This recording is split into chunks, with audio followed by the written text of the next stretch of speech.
भगवान श्री रजनीश की जय, जय भगवान।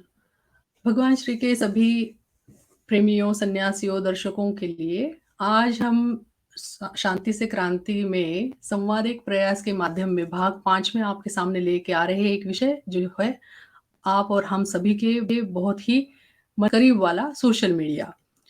जिस सोशल मीडिया के माध्यम से हम और आप एक दूसरे से जुड़े हैं, जिस सोशल मीडिया के माध्यम से हम अपनी बात रखने की प्रयास कर रहे हैं, क्या वह सोशल मीडिया हमारे लिए किस तरीके से कारगर है, उपयोगी है, अपायकारक है, इस सब पे चर्चा करने के लिए आज मैं स्वामी रजनीश स्वामी वित विचार जी को आमंत्रित करती हूँ। स्वामी जी।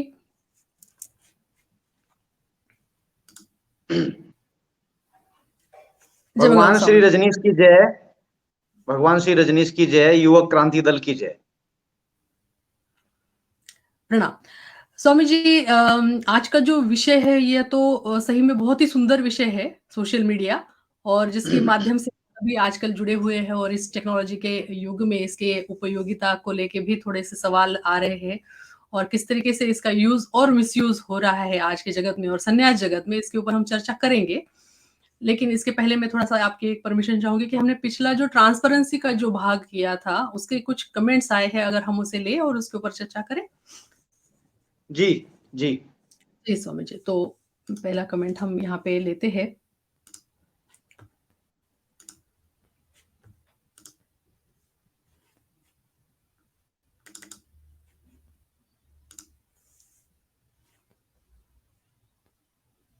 जी, ये ट्रांसपेरेंसी में ये पहला कमेंट आया है भुवन पाध्याय 88। जी। अच्छा, ये दान, इन्होंने ट्रांसपेरेंसी में दान को लेके किया है, शायद ये दान वाला टॉपिक में ये कमेंट देना शायद भूल गए थे। ये बोलते हैं कि दान की बहुत महिमा है, मुझे दिल खोलकर दान करे। जी, तो एक तो ये शायद टॉपिक मतलब भूल गए होंगे कि ट्रांसपेरेंसी वाले उस पे उन्होंने दान का किया है। वैसे तो खैर थोड़ा सा जिक्र आया था इसमें भी, ट्रांसपेरेंसी वाले में भी और उससे पहले में भी, पर ये जहां तक आईडी है, चूंकि इन्होंने अपना नाम और शहर का नाम नहीं लिखा है, फिर भी जहां तक हम इनके अनुमान से समझ पाए, जितनी हमारी समझ है, तो ये स्वामी प्रेमवर्तन है, बड़े प्रेमी हैं हम लोगों के। वो बीएसआर युक्रांत के पुराने सदस्य हैं, एक्टिव मेंबर रहे हैं बहुत ज्यादा वो। तो ये उन्होंने ही किसी नई आईडी से बना के किया होगा। और अगली बार अगर ये कोई अपनी पहचान और हो सके तो फोन नंबर भी अगर दें भुवन उपाध्याय जी, तो फिर ये अलग आईडी मानी जाएगी, नहीं तो हम इसको मानते हैं कि प्रेमवर्तन जी ने यहाँ पे कमेंट किया है। और जो ये कह रहे हैं कि खुलकर दान दान करें, बिल्कुल अच्छी बात है कि खुलकर दान लीजिए और कुछ काम करके बताइए भगवान का, और उसमें ट्रांसपेरेंसी भी रखिए, यही इसके ऊपर कहना है। जी मां। बहुत सुंदर। भुवन उपाध्याय जी, आपसे हमारी गुजारिश रहेगी कि आपका अगर आपने संन्यास नहीं लिया है तो कोई बात नहीं है, क्योंकि आईडियो में से हम तो अंदाजा लगाने की कोशिश करते हैं कि शायद आप भुवन उपाध्याय ही होंगे, तो आपके शहर का भी नाम लिखते चलिए, जिसकी वजह से समझ में आ सके कि कौन कहाँ से कमेंट कर रहा है और हम आपसे अच्छी तरीके से भी जुड़ सके आगे चल के। जी, अगला कमेंट हम यहाँ पे लेते हैं।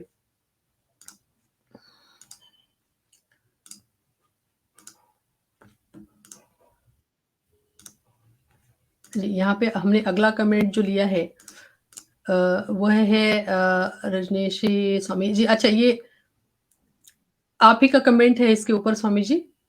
जी जी, तो उसी कमेंट पे जो उन्होंने पहले दूसरी आईडी से किया, फिर एक दूसरी आईडी से उन्होंने इमोजी तीन उसमें बनाई है नीचे, आपने देखी होंगी पहले, तो उसी का ये फिर हमने रिप्लाई को इसमें लिखा कि भाई चूंकि हम लोगों ने जब ट्रांसपेरेंसी के इशू पे बात की, तो उसमें एक ऐप का हमने जिक्र किया कि ऐप बनाया जाना चाहिए और चीजों में ट्रांसपेरेंसी आए। तो ये एक तरह से स्वामी प्रेमवर्तन इस पे बड़ा जोर दिया करते हैं कि भाई हमको अपना ऐप की जरूरत है, और तब जाके हमारी जो दुनिया है, ये पूरा जो रजनीशी पूरा मामला है, ये आगे बढ़ता है। तो ये उन्हीं का मामला था, तो इसीलिए हमने उनको इशारे में लिखा कि ये आप ही के आइडिया पे हम लोग काम करने की कोशिश कर रहे हैं, इसलिए आपको भी याद किया गया है इसमें, और उनका नाम भी इसमें हम लोगों ने लिया। जी मां, ये इसलिए हमने कमेंट किया कि रसोवे जो आईडी है ये भी स्वामी प्रेमवर्तन की है, ये तो कंफर्म ही है। और उसमें थोड़ा सा है कि दूसरी आईडी भी इन्होंने बना के पहले दूसरा कमेंट किया, फिर उसी पे इमोजी डाली, तो उसी के जवाब में हमने लिखा है। जी जी मां। जी, जी, स्वामी प्रेमवर्तन, आप ये एपिसोड जब भी देखें, आपसे निवेदन है, जुड़िए। आपकी जो आइडिया है, आपकी आइडिया है, उसके ऊपर काफ़ी डिटेल में चर्चा भी हुई है ट्रांसपेरेंसी में, तो आइए जुड़िए। हमने गूगल फॉर्म बनाया है, वो उसके डिस्क्रिप्शन में है, ट्रांसपेरेंसी के भाग के चैनल के डिस्क्रिप्शन में लिखा हुआ है। जुड़िए उसके माध्यम से और फिर इसके ऊपर कार्य थोड़ा आगे हो जाएगा। जी स्वामी जी, ये राजेश कुमार 9309 इस आईडी से ये कमेंट आया है कि make it short, around 55 minutes max. जी स्वामी जी। जी, इस आईडी को भी हम थोड़ा पहचानते हैं। ये स्वामी ध्यान अनुग्रह हैं जो अमेरिका में रहते हैं। तो ये उनकी आईडी है और उन्होंने ये जो कमेंट लिखा 55 मिनट में इसको करें, तो उनसे निवेदन है या बाकी लोगों से भी निवेदन है कि अभी ये ओरिजिनली हम लोग डाल रहे हैं इसमें, बाद में इसको पार्ट 1 पार्ट 2 में करके डालेंगे, और जब आपके पास इकट्ठा समय ना हो तो आप इसको टुकड़ों में करके सुन सकते हैं। लेकिन पूरी बात अगर नहीं आएगी और केवल हम टाइम के ख्याल की वजह से विषय को छोटा कर दें, तो वो विषय के साथ न्याय नहीं होगा। तो इसलिए कार्यक्रम थोड़ा लंबा ही हो रहा है। आज का भी शायद लंबा ही होगा जो आज का विषय है, तो ऐसा इसमें चलने ही वाला है। जी माँ। जी, अनुग्रह स्वामी जी, हम समझते हैं कि काफ़ी बार टाइम स्पैन या अपना ध्यान उतनी देर तक लगाए रखना किसी विषय पे मुश्किल हो जाता है। लेकिन यहाँ पे मैं इसीलिए स्वामी वित्त विचार जी का बहुत यहाँ मैं हृदय से अभिवादन करती हूँ कि इतनी डिटेल वो रिसर्च करके आते हैं उस टॉपिक पे, और उसके जिस तरीके से वो हमें यहाँ पे इन्फॉर्मेशन देते हैं, वो मतलब हमारे लिए एक पके हुए और पचे हुए खाने के जैसा है। तो हमें पका हुआ और पचाया हुआ रेडीमेड आप दे रहे हैं स्वामी जी इस माध्यम से। तो हमें सिर्फ अब उसका शोषण करना है और वहाँ से हमें आगे उसकी उपयोगिता लानी है। बहुत-बहुत धन्यवाद। हाँ, ये स्वामी प्रेमवर्तन जी हो, अनुग्रह जी हो और उपाध्याय जी हो कि आपने कमेंट किया। अगर आपके कमेंट और कोई ट्रांसपेरेंसी को लेके होते तो और भी हमें आनंद आता। और बहुत धन्यवाद। इस ऐसे ही आपका प्रेम हमारे ऊपर बरकरार रखिए। जी स्वामी जी, अभी आज के विषय को शुरुआत करते हुए सोशल मीडिया। तो सोशल मीडिया के इस जगत में हमें तो काफ़ी क्रांति हुई है, लेकिन इसका कुछ जो हम जिस तरीके का एक्सप्लॉइटेशन ऑफ सोशल मीडिया यह भी बोल सकते हैं, या इसका जो है एक अलग तरीके से उपयोग हो रहा है ना? तो थोड़ा-सा इस विषय में चर्चा करेंगे। आप थोड़ा अपनी रिसर्च इसके बारे में हमसे साझा करें। जी, आज का जो विषय है सोशल मीडिया, जिसे हम हिंदी में कहते हैं सामाजिक माध्यम, हम लोगों को आपस में जोड़ने का, ये संचार क्रांति का युग है। तो उसकी ये देन है जिसमें हम लोग बैठे हुए हैं। तो सोशल मीडिया पे चर्चा करने के लिए हम लोगों को थोड़ा सा जाना पड़ेगा मीडिया के इतिहास में, क्योंकि अगर हम मीडिया को थोड़ा सा अपडेट नहीं करेंगे, समझेंगे नहीं उस बात को, तो सोशल मीडिया में हम लोग सरवाइव नहीं कर पाएंगे। तो इसलिए थोड़ा अपडेट के लिए इसको कहना चाहिए कि ये मीडिया है, माध्यम है, या संचार भी इसको कहते हैं। तो उसका काम मेन यही था मीडिया का पहले, कि सूचनाएं इकट्ठा करना और उसको फिर आगे डिस्ट्रीब्यूट करना। तो डिस्ट्रीब्यूट करने के अलग अलग उसके माध्यम थे। अब जैसे कि समाचार के माध्यम से सूचित करना, विश्लेषण के माध्यम से सूचित करना, शिक्षित करना लोगों को, मनोरंजन करना, ये सब मीडिया के काम रहे हैं हमेशा से। और इसमें भूमिका थी पहले प्रिंट मीडिया की, आउटडोर मीडिया जो हम होर्डिंग लगे हुए देखते हैं बाहर सड़कों पर, वो भी मीडिया में ही आता है। साथ में ब्रॉडकास्टिंग, जो रेडियो पे हम लोग सुनते थे, उसको ब्रॉडकास्टिंग एक तरह से कह सकते हैं। और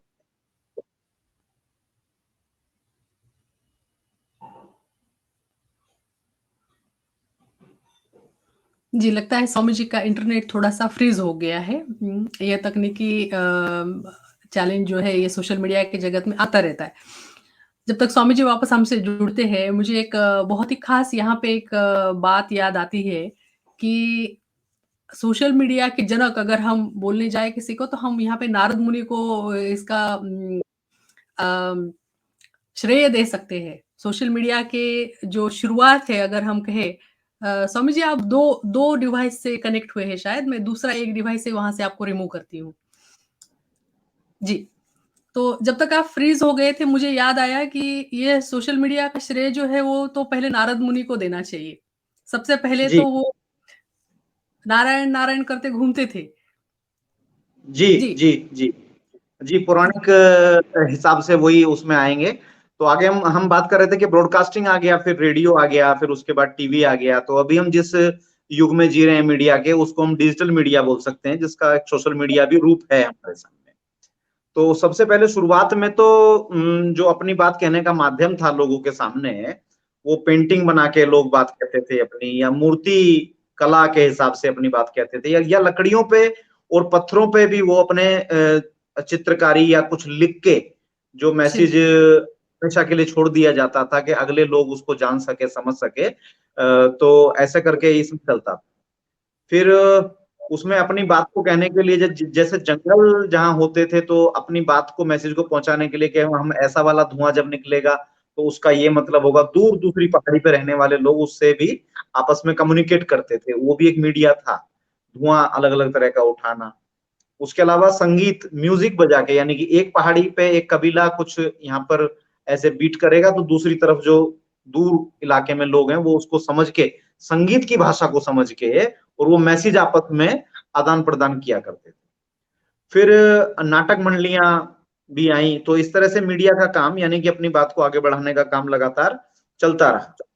तो उसी के साथ फिर आगे बढ़ते बढ़ते 1440 में जाके प्रिंटिंग प्रेस, प्रिंटिंग प्रेस का मतलब ये शब्द वाला नहीं, जो मेटल के ऊपर प्रिंटिंग कर देता था। यानी कि पहले तो हाथ से छेनी, हथौड़ी या किसी उससे हम चीज बनाते थे। फिर क्या हुआ कि मेटल को एक शेप देना, जैसे सिक्के, सिक्के हैं, या फिर धातु की मूर्तियां वगैरह जो बननी शुरू हुई, वो 1440 के आसपास जाके शुरू हुई। यानी कि उसकी डाई बना के, और एक एक मतलब थोड़ा बड़े स्केल पे काम स्टार्ट हुआ, मशीन उसकी जो बनी 1440 के आसपास। इसी के बाद में फिर औद्योगिक युग की शुरुआत हुई, और उसमें अगर हम देखेंगे तो टाइपराइटर का विकास हुआ। और 1714 में टाइपराइटर आया, लेकिन उसका विकास होते होते 1874 तक वो विकसित लगातार होता रहा। और 1800 का जो दशक था पूरा का पूरा, उसमें पहली बार पहला प्रिंटिंग समाचार पत्र हमारे सामने आया, जिसको हम मीडिया का सबसे आधुनिक बेस मानते हैं, कि भी जिससे कि पूरी खबरें पूरी दुनिया में एक दूसरे तक पहुंचनी शुरू हुई। तो ऐसा हुआ। और उसके बाद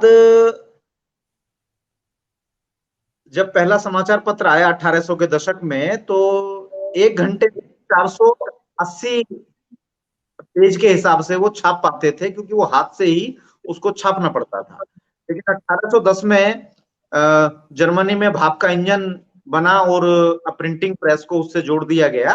तो उससे वो फिर उसका औद्योगिकीकरण एक तरह से हुआ, यानी कि इंडस्ट्रियलाइजेशन प्रिंट मीडिया का 1810 में जर्मनी में हुआ, भाप के इंजन की खोज के बाद में। तो इसी तरह से इलेक्ट्रॉनिक टाइपराइटर जो है वो 1930 में हम लोगों के सामने आया। और 1930 में, 30 के दशक में प्रिंटिंग प्रेस आई। जो अभी हम जो प्रिंटिंग प्रेस जिस तरह से देखते हैं, मशीनीकरण जो प्रिंटिंग प्रेस तरह से हुआ, वो 1930 में, जिसमें पहले जहां 480 पेज छपते थे 1 घंटे में, वहीं अब उसकी संख्या 3000 पेज प्रति घंटा की आ गई थी सबके सामने। तो उससे जो ये प्रिंट मीडिया है वो और आगे बढ़ता चला गया। उसी के बाद इसी यात्रा में 1894 में रेडियो की शुरुआत हुई दुनिया के बीच में। तो जो आजकल हम लोग बोल के आपस में संवाद कर रहे हैं, तो सबसे पहला माध्यम उसका रेडियो था, जो 1894 में आ गया था। लेकिन उसके बाद में 1920 में टेलीविजन भी आ गया। तो जो आज हम एक दूसरे का चित्र भी देख पा रहे हैं, चित्र देख के बोलते हुए, ये माध्यम 1920 में पूरी तरह कंप्लीट हो गया था। और जिसको 1923 में पहली श्राव्य मीडिया बोलते हैं। समाचार छपी, टाइम्स नाम की पत्रिका पूरी दुनिया के सामने थी। और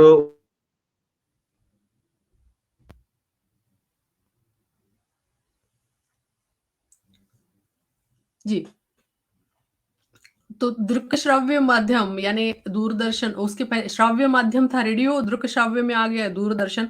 तो जिस तरीके से सुनने और देखने की दोनों की भी जो प्रगति हो गई, वो 19 के जो शतक में हुई, वहां से इंफॉर्मेशन और ज्यादा जल्दी और तेजी से और बिना किसी रुकावट के एक दूसरे तक पहुंचाने का एक नया माध्यम जो यहाँ पे शुरू हुआ। तो दृक श्राव्य का जो हुआ वो 19 के दशक में दृक श्राव्य में हम टेलीविजन दूरदर्शन की जो है वो एडिशन यहाँ पे हो गई फिर। जी, जी। तो 1923 में पहली पत्रिका, यानी कि जो अभी हम लोग पत्रिका का सब जानते ही हैं कैसी होती है, तो पहली पत्रिका 1923 में छपी, जिससे कि वो अखबार से आगे बढ़ के हम लोग पत्रिका की दुनिया में एंट्री किया हम लोग। जी। तो उसी तरह से 1923 में अमेरिका में पहली बार इसको मीडिया को कहा गया कि भाई ये मास मीडिया है, यानी कि अब ये पब्लिक की इसमें बात आने लगी। यानी कि पहले जो बात आती थी वो बहुत ही चुनिंदा लोगों की बात उसमें केवल शामिल हो पाती थी, जनता से जुड़े हुए मुद्दे उसमें नहीं होते थे। लेकिन 1923 आते आते अमेरिका में स्टार्ट हुआ कि हम पब्लिक की बात को भी उसमें अखबार और मीडिया के माध्यम से उसमें वो आने लगा, और उसी के लिए सब पुस्तक प्रकाशन, प्रिंट मीडिया पूरा जो चल ही रहा था, समाचार मीडिया भी आ गया था, फोटोग्राफी पूरी आ चुकी थी, सिनेमा का भी उद्घाटन दुनिया के सामने आ गया था। ये सब भी मीडिया के हिस्से हैं। तो रेडियो, टेलीविजन और विज्ञापन, ये सब इस तरह से स्टार्ट हुआ।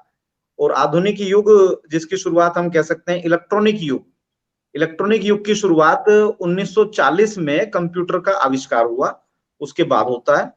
1940 के दशक में ही एंटीना टीवी आया, जिससे कि घरों में बैठ के हम लोग उसको देखने में सक्षम होना शुरू हुए पूरी दुनिया के हिसाब से। 1960 में रेडियो में और सुधार होके एफएम रेडियो, जो थोड़ा सा और आसान मीडियम था, तो वो आ गया, तो उससे और ज्यादा मीडिया का काम आगे बढ़ा। 1963 में ऑडियो कैसेट टेप आई। अब भगवान हम लोगों के साथ में है ही हैं, और भगवान की जो वाणी हम लोगों के बीच में आई है उसका श्रेय सारा का सारा जाता है इस ऑडियो कैसेट टेप को।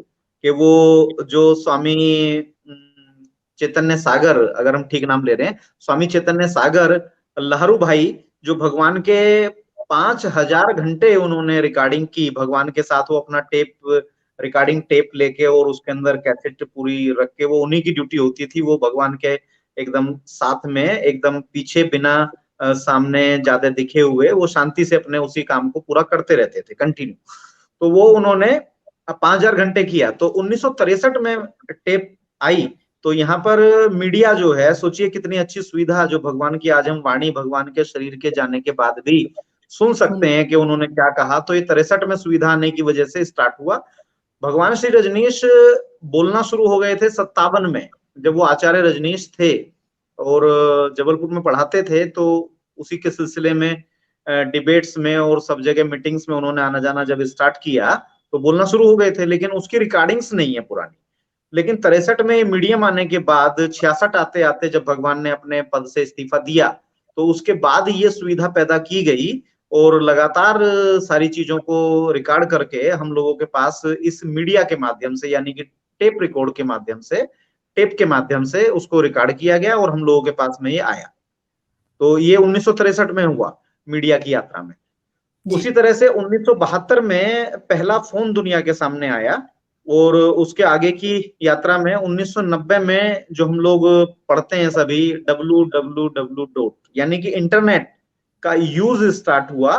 और उसके बाद तो ये बिल्कुल सुपर आधुनिक युग में हम लोग एक तरह से एंट्री कर गए। मीडिया पूरा का पूरा इसके साथ में आगे बढ़ गया। और 1997 में पहला सोशल मीडिया प्लेटफॉर्म बना, जिसका नाम था 6 डिग्री। तो 6 डिग्री नाम का पहला प्लेटफॉर्म आया 1997 में, यानी कि भगवान के शरीर के पूरे होने के 7 साल के बाद।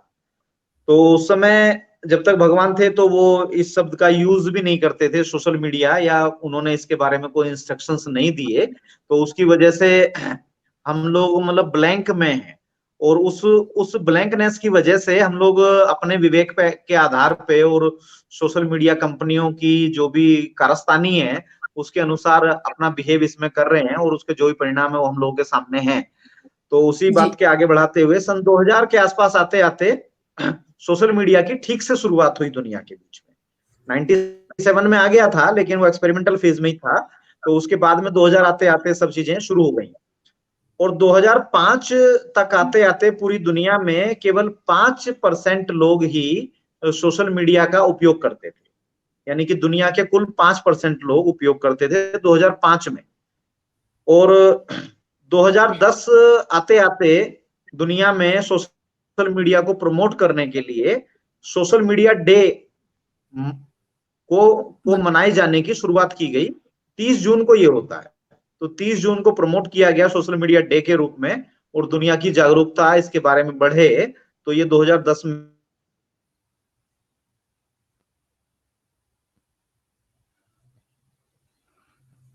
जी, स्वामी जी ने बहुत सुंदर इंफॉर्मेशन यहाँ पे हमसे शेयर की कि 30 जून को सोशल मीडिया डे है और इसकी जो यात्रा रही है, इस डे को मनाने तक की जो एक यात्रा है, वो कैसे पत्थरों में लिखे गए शिल्पों से लेके आदिवासी नृत्य थे, गीत थे, उसके माध्यम से किस तरीके से ये अलग-अलग माध्यमों से होते हुए ये मीडिया जो है वो आज यहाँ तक आया है कि आज हम एक सोशल मीडिया डे भी मना रहे हैं। तो 30 जी जून को सोशल मीडिया डे हम मना रहे हैं। जी स्वामी जी, आपकी इन्फॉर्मेशन आप जी, कंटिन्यू। तो उसी बहुत तेजी से गति करते हुए 2019 तक सोशल मीडिया का जो यूज करने वाले पूरी दुनिया में लोग हुए, वो 79% हो गए। 79% लोगों तक सोशल मीडिया पहुंच गया था, लेकिन बहुत फास्ट यूज में थे हम लोग। लेकिन 2020 में जब कोरोना आया और सब लोगों को फुर्सत हुई, तो सभी लोगों ने फिर इस पूरी टेक्निक को, यानी कि ये पूरा डिजिटल मीडिया को पूरा सीखने समझने का सभी को मौका मिला, और सभी लोगों ने एक दूसरे को अच्छे से सिखाया। चूंकि फुर्सत के दिन थे और इंटरनेट सारी दुनिया में अवेलेबल था एक दूसरे से जुड़ने के लिए, तो 2023 आते आते, जहां 2019 में 79% लोग थे इस पर, 2023 आते आते 90% लोग इस पे आ गए। यानी कि जी, जो बुजुर्ग थे उन्होंने भी उसको फिर समय की जरूरत समझते हुए उस टाइम में उसको सीख लिया। सभी पोतों ने अपने दादाओं को भी बिठा के सिखाया कि देखिए दादाजी, इसमें कैसे अकाउंट बनता है और कैसे क्या चीज करते हैं। तो यानी कि अब पूरी दुनिया लगभग सोशल मीडिया से अटैच हो चुकी है। 10% बस बच्चे ही बचे हैं इस तरह से। यानी कि जो आदिवासी भी हैं उनके पास भी मोबाइल हाथ में आने की वजह से वो सुविधा उनको मिल गई। और अभी का जो दुनिया में डेटा है वो कहता है कि 2.5 से 3 घंटा हर आदमी सोशल मीडिया पे अवेलेबल है। तो इसकी अपने आप में सर्वज्ञता और सर्वमान्यता स्थापित इसी बात से हो जाती है कि व्यक्ति अपने जीवन का 10 से 20% के बीच में टाइम इस पे एवरेज में लगाते हैं लोग। बहुत सारे लोग तो ऐसे हैं कि बहुत ही ज्यादा टाइम लगाते हैं, लेकिन 10 से 20% के आसपास, यानी कि काफी टाइम होता है वो, तो उसको लगा रहे हैं इसमें। तो अब बात आती है कि पहले एक जमाना था जब बड़े मीडिया हाउस के हाथ में ही होता था कि भाई क्या खबर दुनिया को दिखानी है और क्या नहीं दिखानी है। तो वहीं सोशल मीडिया के आने से बात इतनी बदली कि आज की तारीख में अगर हम बात करें, तो एवरेज में एक अच्छा फोन 10,000 से स्टार्ट हो जाता है। तो जी, 10,000 का फोन लेकर भी आप अपनी बात को मीडिया माध्यम बना के, सोशल मीडिया के माध्यम से अपनी बात को आगे पहुंचा सकते हैं। तो एक बिल्कुल। ऐसा अब हमारे सामने है। और बड़ा अच्छा नारा दिया था जब धीरू भाई अंबानी ने रिलायंस का फोन चालू किया था शुरू में, कर लो दुनिया मुट्ठी में। तो बड़ा देख के आश्चर्य लगता था कि भाई क्या चीज ये बोल रहे हैं। तो वो हुँ, आज हम सामने है कि दुनिया जिसके हाथ में भी एक हैंडसेट है, फोन है छोटा सा, तो दुनिया उसकी मुट्ठी में है एक तरह से। यानी कि वो दुनिया में कहीं भी कनेक्ट कर सकता है, कोई भी इंफॉर्मेशन ले सकता है और अपनी इंफॉर्मेशन कहीं भी भेज सकता है विद इन ए सेकेंड। मतलब ऐसा सोचा ही नहीं जा सकता था जब तक भगवान श्री रजनीश शरीर में थे, और उस समय के जो तपस्वी हमारे सन्यासी लोग थे, वो लोग इसको सोच भी नहीं सकते थे, क्योंकि नहीं पता होता भविष्य में क्या होने वाला है। खैर, तो अभी एक क्लिक पे पूरी दुनिया हमारी अवेलेबल है। और सोशल मीडिया का जो इंटरनेट का युग है उसमें भी काफी आगे चीजें आई। जैसे पहले 2G था, फिर 3G आया, फिर 4G में अभी हम लोग जी ही रहे हैं सभी। अभी 5G भी बहुत सारे देशों में आ गया है, और अभी भारत में भी उसके एक्सपेरिमेंट और ट्रायल बेस पे वो चल रहा है, और 5G में हम एंट्री कर रहे हैं। बिल्कुल। उसी तरह से उसमें पहले, सबसे पहले पेजर एक अलग से कुल एक छोटा सा मैसेज लिखा हुआ आने के लिए एक छोटा सा अलग से यंत्र रखना पड़ता था, जो बहुत एक्टिविस्ट लोग थे उनको वो अपना टांगे रहते थे, उसको बजता था, ऐसे वाइब्रेट करता था और ये आवाज उसमें से आती थी, तो व्यक्ति निकाल के देखता था, हाँ हाँ किसने क्या भेजा। तो उसको ऐसे करते थे। यानी कि लैंडलाइन फोन के बाद में सबसे पहले पेजर दिखना शुरू हुआ, पेजर। मोबाइल से पहले। तो पेजर, फिर एसएमएस, फिर एमएमएस आया, वीडियो स्ट्रीमिंग अभी स्टार्ट हो गई है। अभी तो कॉल हम लोग कर सकते हैं, एक थोड़ा सा क्लिक करो और तुरंत किसी को भी आप सामने अपने देख सकते हैं वीडियो कॉल में। और अभी रूम मीटिंग्स आ गई हैं कि जो कॉन्फ्रेंस मीटिंग पहले होती थी, एक हॉल लीजिए और उसमें 50-100 लोग आके बैठेंगे, तब आप अपनी बात को 50 लोगों के सामने इकट्ठा कह पाएंगे और सामने से लोग हाथ उठा के अपने सवाल को पूछ पाएंगे। ये सुविधा जूम जैसी सुविधा ने हम लोगों के सामने लाई, और भी बहुत सारी इसमें ऐसी साइटें होंगी। तो ये बड़ा एक नई नई दुनिया।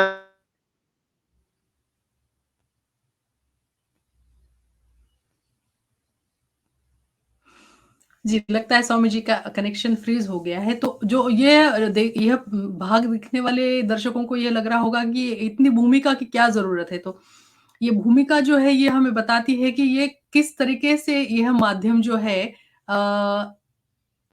प्रगल्भ होते गया है और किस तरीके से इसका ईज़ ऑफ यूज़, मतलब इसे यूज़ करने की भी जो सहूलियत है, यूज़ करने का जो तरीका है वो भी इतना ईज़ी हो गया है कि अब जो जिस चीज़ों को ऑर्गेनाइज़ करने के लिए घंटों निकल जाते थे या काफ़ी तैयारी करनी पड़ती थी, तो आज ईज़ ऑफ यूज़ भी इतना हो गया है कि ये एक जी, स्वामी जी, जब आपका कनेक्शन फ्रीज़ हो गया तो मैं जी, ये बता रही थी, विषय इतना बहुत इसकी अच्छा। भूमिका देने का कारण ये है कि हमें लगता है कि आज हमें क्योंकि ईज़ ऑफ यूज़ हो गया है, तो हमें लगता है हाँ, ये तो मतलब बाय डिफ़ॉल्ट है, ऐसे ही था। जी नहीं, ये इतने फ़ास्ट बदला है, इतना फ़ास्ट ये प्रगल्भित हो गया है मीडिया और उसके साथ उसे यूज़ करने का तरीका भी इतना ईज़ी हो गया है।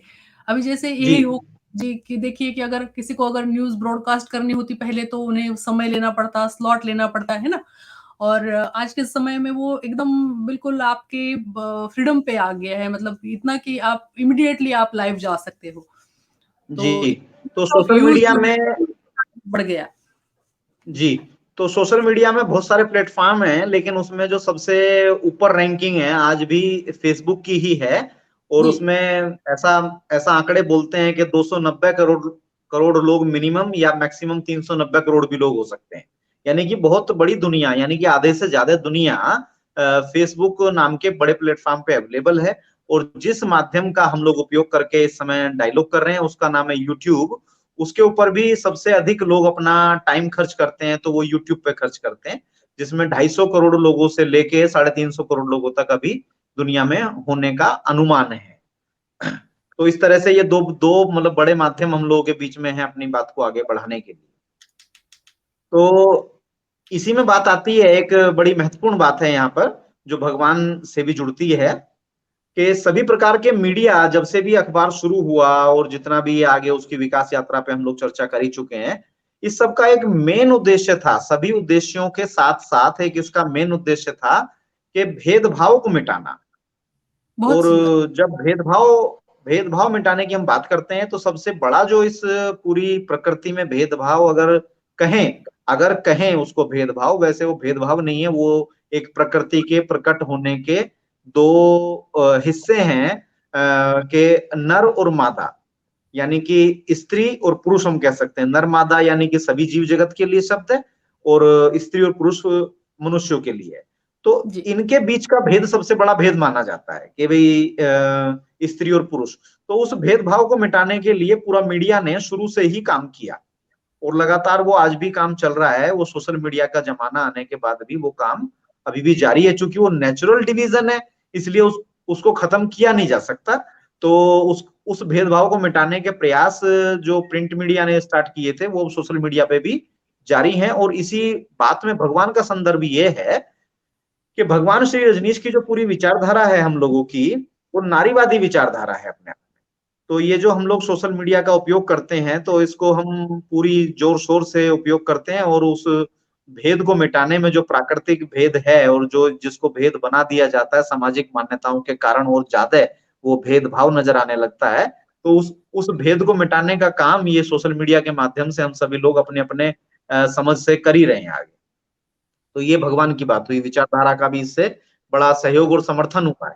तो सोशल मीडिया आने से क्या हुआ कि वैचारिक अभिव्यक्ति की स्वतंत्रता का जो अधिकार है, जो पूरी दुनिया के संविधान आज की तारीख में है, तो मैक्सिमम संविधान जो है उसको पालन करते हैं कि व्यक्ति को उसकी वैचारिक अभिव्यक्ति की स्वतंत्रता दी जाए।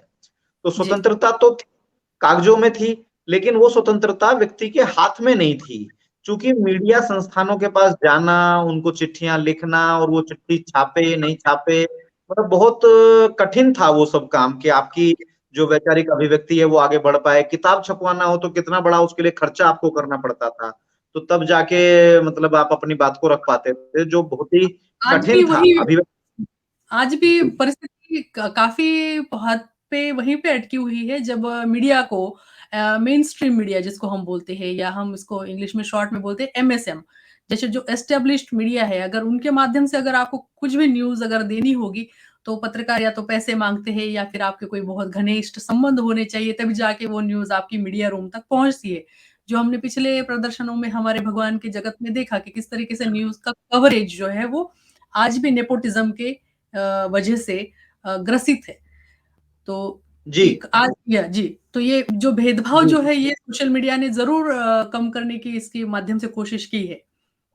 जी जी जी। तो वो तो हुआ कि भाई अब जो कोई भी व्यक्ति जब उसके मन में जो आए वो उस समय अपनी बात को अपने माध्यम से आगे बढ़ा सकता है, जो जिस भी प्लेटफॉर्म पे है, जिसका वो हैबिचुअल है या जिसका वो करना चाहे सदुपयोग, वो उस माध्यम से अपनी बात को आगे भेज सकता है। अब इसमें हुआ क्या है, लेकिन अब ये नई नई चीज आने से हुआ क्या है कि हम विचार लोगों को आपस में जोड़ा और जी, खोजा, और उसके बाद एक आपस में जो इंटरनेट हम कहते हैं उसको हिंदी में कहेंगे अंतरजाल, यानी कि एक ऐसा जाल आपस में बुन दिया हमने, अंतरजाल हो गया कि उसमें ऐसा हम लोगों को आभास होने लगा, आभासी समूह बन।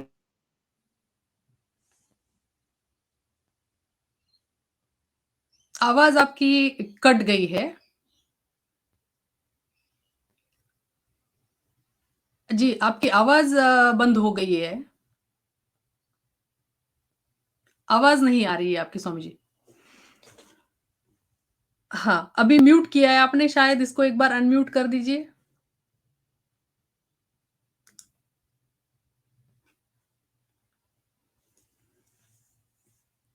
या आप दूसरे डिवाइस से जुड़ लीजिए तब तक। जी, स्वामी जी की आवाज़ अचानक से ये हो गई। तो स्वामी जी का जो विषय था, यहाँ पे स्वामी जी बता रहे थे कि किस तरीके से इंटरनेट का जो जाल है, या जो इन्फॉर्मेशन का जो जाल है, इसमें हमने जो ग्रुप्स है, या जो एक तरह की सोच रखते हैं, या एक विषय में जो रुचि रखते हैं, इन लोगों ने अपने-अपने फिर इस इंटरनेट में इस समूह बना लिए, ग्रुप्स बना लिए, और इस ग्रुप्स के माध्यम से फिर हम अब अपने-अपने विषयों पे चर्चा करते हैं। जी, स्वामी जी, आपको मेरी आवाज़ आ रही है? क्योंकि आपकी आवाज़ अभी तक नहीं आ रही है मेरे तक।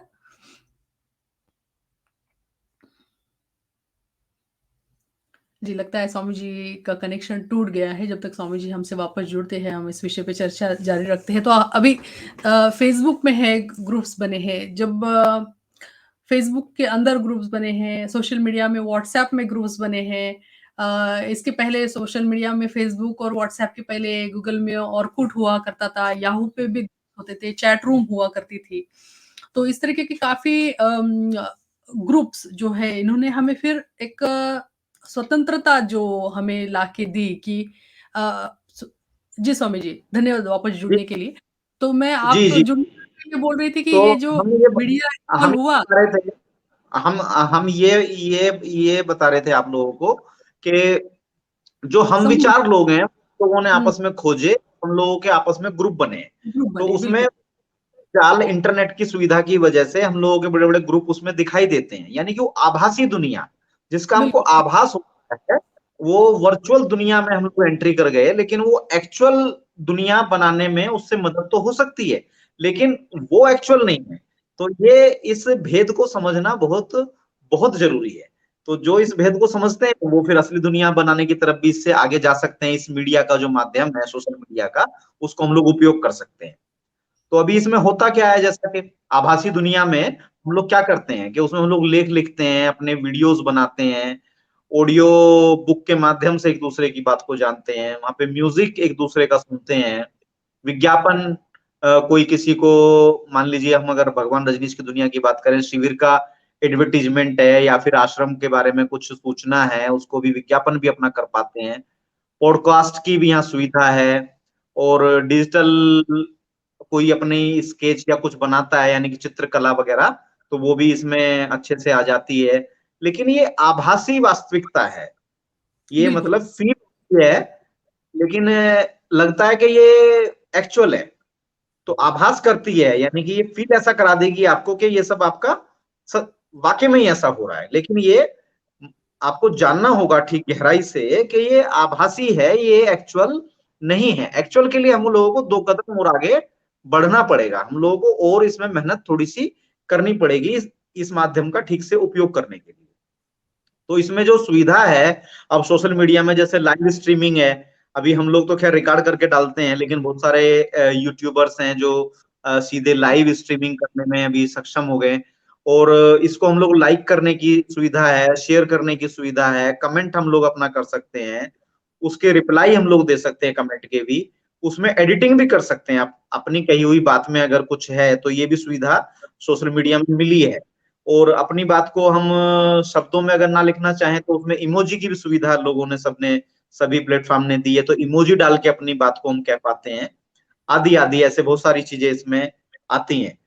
तो आगे पीछे का सारा एक साथ उपलब्ध हो जाता है। मान लीजिए किसी आदमी ने 1 साल पहले क्या कहा था, वो आप अभी भी चेक कर सकते हैं, जो कि अखबार की दुनिया में पॉसिबल नहीं था। अगर आप सोचें कि 1 साल पहले इस संबंध में क्या स्टेटमेंट दिया था इसी व्यक्ति ने, तो फिर उस व्यक्ति की बात को खोजना मुश्किल हो जाता था, भयंकर, यानी कि रिकॉर्ड मेंटेन करना बहुत भारी काम था, जो कि जी, इस सोशल मीडिया की दुनिया में एक आसानी हुई है उसको ढूंढना, समझना, करना।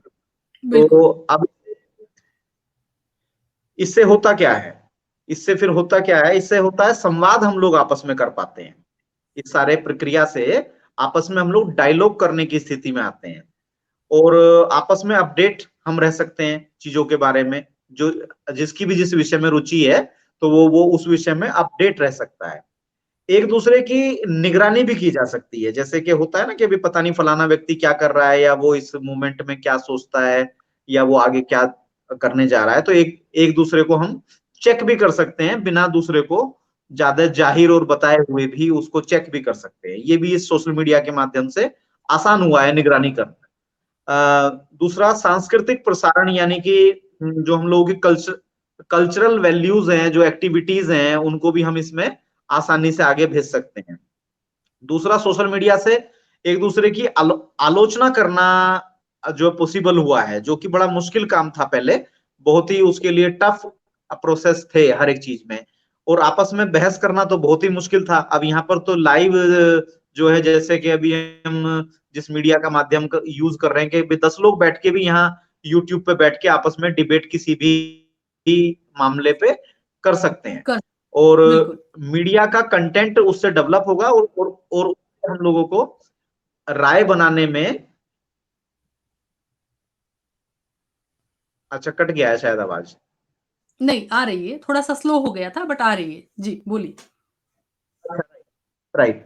तो उससे मतलब मीडिया का पूरा कंटेंट एक डेवलप हो रहा है, और उससे हम लोगों को आपस में राय बनाने में आसानी हो रही है, कि भी किस संबंध में हमको क्या राय बनानी है, या बिल्कुल, कोई अपना एजेंडा को करना चाहता है, तो उसको भी अब ये सुविधा है सोशल मीडिया के माध्यम से कि वो अपने एजेंडे को स्थापित कर सकता है और उसको चला सकता है। ऐसी सब सुविधाएं सोशल मीडिया के आने से हम लोगों के सामने आई हैं। अब एजेंडा अगर हम ये बात शब्द करें, मुझे थोड़ा-सा एजेंडा शब्द थोड़ा-सा नेगेटिव लगता है। इसको हम ऐसा बोल सकते हैं कि अगर किसी के पास कोई परिकल्पना होगी, कोई प्रकल्प होगा या कोई विचारधारा होगी जिसको वो प्रचार प्रसारित करना। एजेंडा ये शब्द आजकल सोशल मीडिया में जब एजेंडा शब्द आता है तो थोड़ा-सा नेगेटिव इम्प्रेशन लेके आता है कि ये क्या एजेंडा चला रहे हैं। तो देखिए सेंस सेंस जो है शब्दों की अलग अलग हो सकती है, लेकिन शब्द तो अपने आप में न्यूट्रल होते हैं, उसका एक अपना मीनिंग है। उसका मतलब ये है कि आप अपनी बात को ठीक से जी, स्वामी जी का कनेक्शन थोड़ा-सा कट हो गया। तो स्वामी जी का जो बात जो स्वामी जी कह रहे थे कि एजेंडा शब्द खुद में तो न्यूट्रल है, हम उसे किस तरीके से प्रसारित कर रहे हैं, उसके ऊपर उसकी भाव दशा और उसके ऊपर उसके आगे की जो मूवमेंट है वो चलती है। लेकिन जब सोशल मीडिया के जगत में हम एजेंडा शब्द लोग लेके आते हैं या उसका अगर हम डेवलपमेंट देखते हैं तो ऐसे लगता है कि एजेंडा जो है वो उम, कुछ गलत एजेंडे को लोग लेके चल रहे हैं ऐसे लगता है। या अच्छी अच्छी कोई बात करनी होगी तो हम बोलते हैं कि एक अच्छा प्रोजेक्ट लेके आए हैं और कोई अगर गलत काम कर रहा होगा तो हम बोलते हैं एक एजेंडा लेके आया है, पता नहीं क्या एजेंडा है इसका। तो जी स्वामी जी। अ, जी, हम एजेंडे शब्द पे ये कहना चाह रहे हैं कि एजेंडा शब्द तो अपने आप में न्यूट्रल है, लेकिन उसका यूज थोड़ा नेगेटिव सेंस में ज्यादा हो गया है, तो इसलिए ऐसा लगता है। एजेंडे का मतलब होता है कि अपनी बात को आप इसमें स्थापित करने की तरफ बढ़ सकते हैं। वो सुविधा अब व्यक्तियों को मिल रही है सोशल मीडिया के आने की वजह से, जो कि जी, पहले युग में सुनना और समझना इतना मुश्किल काम था कि बहुत सारे विचारक तो बेचारे ऐसे ही दफन हो जाते थे पता नहीं कहाँ। खैर, थोड़ा हम आगे बढ़ते हैं कि ये तो इसकी सब सुविधाओं की बात हुई। अगर हम थोड़ा सा सोशल मीडिया के नकारात्मक पक्ष को भी देखें तो इसमें क्या होता है, जैसे कि समय की बर्बादी होती है।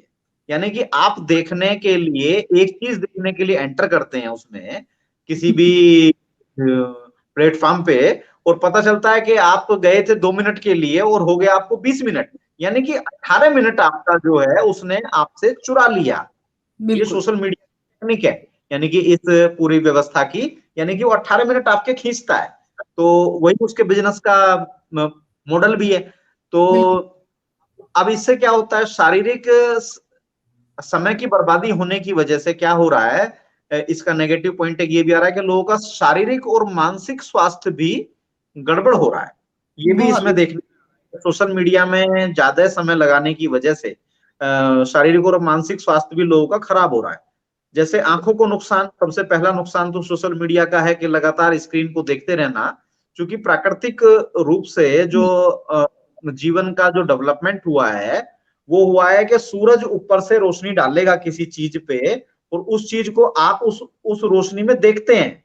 जब वो उसकी रोशनी होती है उसको आपकी आंखें देखेंगी, मतलब आंखें इसके लिए बनी है। जबकि ये जो स्क्रीन है जिसपे अभी भी हम लोग काम कर रहे हैं आपके साथ में, तो इसमें लाइट अंदर से निकलती है, यानी कि इसमें बाहर से लाइट डल रही है तब हम नहीं देख पा रहे हैं आपको। इसमें अंदर से लाइट आती है, यानी कि ये नेचर के अब विरुद्ध कोई प्रक्रिया हम लोग कर रहे हैं, तो आंख जो उसके लिए बनी ही नहीं है, तो उसको वो काम भी हम लोग ले रहे हैं एक तरह से। तो ये इसका आंखों को सबसे पहला नुकसान है। दूसरा, एक्स्ट्रा खबरें देखने की वजह से व्यक्ति के अंदर सामाजिक चिंता एक पैदा हो जाती है, अजीब जी, सी उसके अंदर समाज को लेके एग्ज़ैक्ट चिंताएं, जो कि कहीं हो नहीं रहा है, होने वाला नहीं है, लेकिन इस आभासी दुनिया की वजह से व्यक्ति सोशली बहुत ही एक तनाव में, चिंता में एक आ जाता है अजीब सी। ये एक इसमें होता है। और चिंता आने से क्या होता है, चिंता आने से व्यक्ति के अंदर एक गुस्सा, एक उसके अंदर गुस्से का एक चीज पैदा होने लगती है, गुस्से का धुआं। यानी कि ऐसा मानिए कि चिंता हुई आग और धुआं हुआ उसका गुस्सा, तो मतलब गुस्सा ऐसे फैल रहा है। तो अब फ्रस्ट्रेशन बिल्ड हो रहा है, बिल्कुल। हुँ, मतलब उधर चिंता की आग जली और गुस्से का धुआं उठा, तो उससे हुँ, क्या चीज हो रही है, उससे मतलब तनाव आ रहा है, बिल खिंचाव आपके अंदर, पूरा एक खिंचाव आपके अंदर, एक पूरी एक अजीब सा खिंचाव आ जाएगा। अच्छा, सोशल मीडिया के होने से क्या हो रहा है कि एक कमरे में अगर 5 लोग बैठे हुए हों और वो 20 मिनट अगर बैठे हैं, तो पहले तो वो एक दूसरे का हालचाल लेंगे, और 20 मिनट के बाद अचानक से एक व्यक्ति फोन निकाल लेगा, और उसके बाद दूसरा निकालेगा, तीसरा निकालेगा, और पता चलेगा कि 20 से 30 मिनट के बीच में जाते जाते पांचों लोग अपनी अपनी दुनिया में चले जाएंगे। यानी कि वो इतने अकेले हो जाएंगे कि या तो वो अपने कमरे से निकल के दूसरे व्यक्ति से मिलने भी नहीं आएंगे। अगर एक ही हम घर की बात भी करें, एक घर में अगर 5 लोग हैं, तो अपने कमरे से व्यक्ति निकल के नहीं आएगा दूसरे व्यक्ति से मिलने के लिए, क्योंकि वो अपनी दुनिया में खोया हुआ है, जो एक वर्चुअल दुनिया है उसकी। या फिर एक रूम में अगर आके आप बैठ भी गए, मान लीजिए डाइनिंग टेबल पे या फिर ड्राइंग रूम में आके बैठ गए, तो थोड़ी देर में ही सोशल मीडिया वहां भी आपके अंदर एंटर कर जाएगा, और आप वहां भी होते हुए, आप लोगों के साथ भी होते हुए अकेले हो जाएंगे। ये भी इसका एक कारण बन रहा है। और इस सब से क्या चीज पैदा हो रही है, एक अवसाद, यानी कि डिप्रेशन में भी बहुत सारे लोग इसकी वजह से पहुंच रहे हैं, उनको पता नहीं चल रहा है, और जिनको पता चल रहा है वो और ज्यादा भी जाने को तैयार है, क्योंकि वो उससे छूट नहीं पा रहे हैं। एक लत की तरह है, जैसे नशा एक हो जाता है ना, जो पहले नशे अलग अलग उसके नाम थे, तो अभी एक नशे की श्रेणी में जोड़ना पड़ेगा हम लोगों को। सोशल मीडिया भी एक नशा है, तो ये चीज है। जी, जी। तो इस सब में गैर गैर जरूरी जानकारी हमारे अंदर बहुत ज्यादा मात्रा में आती जा रही है, और इसका बहुत दुष्परिणाम भी हो रहा है। तो जहां एक तरफ बहुत सारी सुविधाएं हैं, वहां एक तरफ असुविधाएं। तो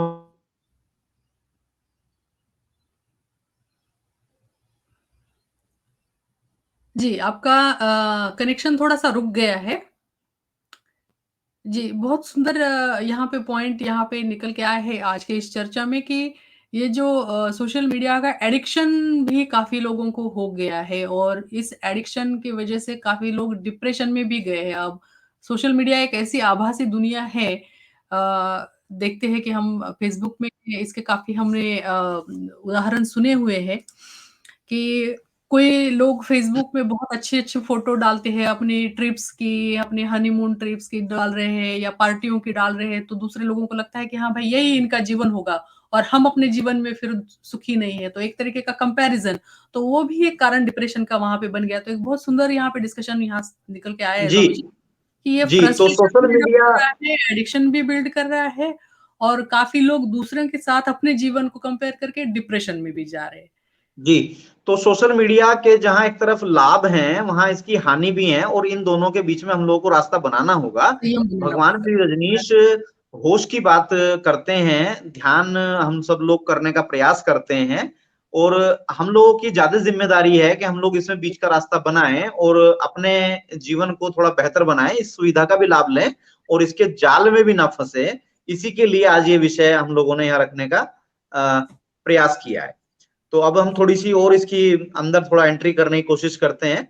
जैसे सोशल मीडिया क्या हम लोगों को सिखाता है, ये जो कंपनियां हैं ये हम लोगों को कुछ अजीब सा बिहेवियर सिखाती हैं, जो कि रजनीशी लोगों के लिए बड़ा घातक है, यानी कि रजनीशी विचारधारा के पनपने के लिए वो घातक है। जैसे भगवान रजनीश ओपन होना सिखाते हैं, लेकिन यहाँ ट्रांसपेरेंसी पर की क्या बात देखा जाता है, हुँ, यहाँ पर क्या देखा जाता है कि ओपननेस की सुविधा तो है सोशल मीडिया में, लेकिन साथ में उसने एक सुविधा दे दी कि आप अपने प्रोफाइल को लॉक करके रख सकते हैं। अब ये बड़ी अजीब बात है कि आप एक तरफ दिखना चाहते हैं और एक तरफ आप लॉक होकर रहना चाहते हैं। तो भाई सोशल मीडिया में आने का आपका मतलब पर्पज क्या हुआ? यानी कि आप तो फिर से पुरानी दुनिया में लौट रहे हैं। जहां मतलब बंद दुनिया थी, सोशल मीडिया ने आके दुनिया को खोला। अब वहां इन्होंने देखा कंपनियों ने कि भी लोगों को कैसे उलझाया जाए पूरा ठीक से, क्योंकि अल्टीमेटली तो कहीं ना कहीं कमान उनको अपने हाथ में रखनी है। तो पहले उसका शोक लगाया और अब उसमें ऐसी ऐसी सुविधाएं डाल दी कि आप प्रोफाइल को लॉक करके रख सकते हैं। और लॉक करने में भी चलो अगर हम माने एक बार को कि भाई जैसे माँ बैठी हुई हैं क्या, और थोड़ा सा हम स्पष्ट भाषा में कहें कि भाई स्त्रियों को अगर सुविधा दे दो आप प्रोफाइल लॉक करने की, तो भी गनीमत है। मतलब पुरुष जिनके चेहरे भी देखना कोई शायद ठीक से पसंद ना करे, मतलब वो भी अपना लॉक करके रखते हैं। पता नहीं क्या सीक्रेटी, क्या क्या मतलब सीक्रेट रखना चाहते हैं। चलो महिलाओं को तो ये रहता है जी मेरी फोटो पता नहीं क्या ये लोग कर लेंगे, एक बार को मान लें उसमें सुविधा दे भी दी जाए उनको। मतलब पुरुष भी बेचारे अपनी प्रोफाइल को लॉक करके रखते हैं। और अगर रजनीशी पुरुष, मतलब रजनीशी सन्यासी कोई अपने प्रोफाइल को लॉक करके रखे, तो कितना बचकानापन है। यानी कि भगवान रजनीश जहां सन 60 में खुलेपन की बात कर रहे थे और 70 में आते आते तो वो खुलेपन का उन्होंने पूरा दुनिया में शो कर दिया था, और 80 में तो पूरी दुनिया ने उसको मान लिया था, उसका एक असर कि भाई ये होती है खुली बात। मतलब खुलेपन की वैचारिक अभिव्यक्ति की केवल बातचीत नहीं, वास्तव में वैचारिक अभिव्यक्ति किसे कहते हैं ये पूरी दुनिया में भगवान ने स्थापित करके बता दिया था।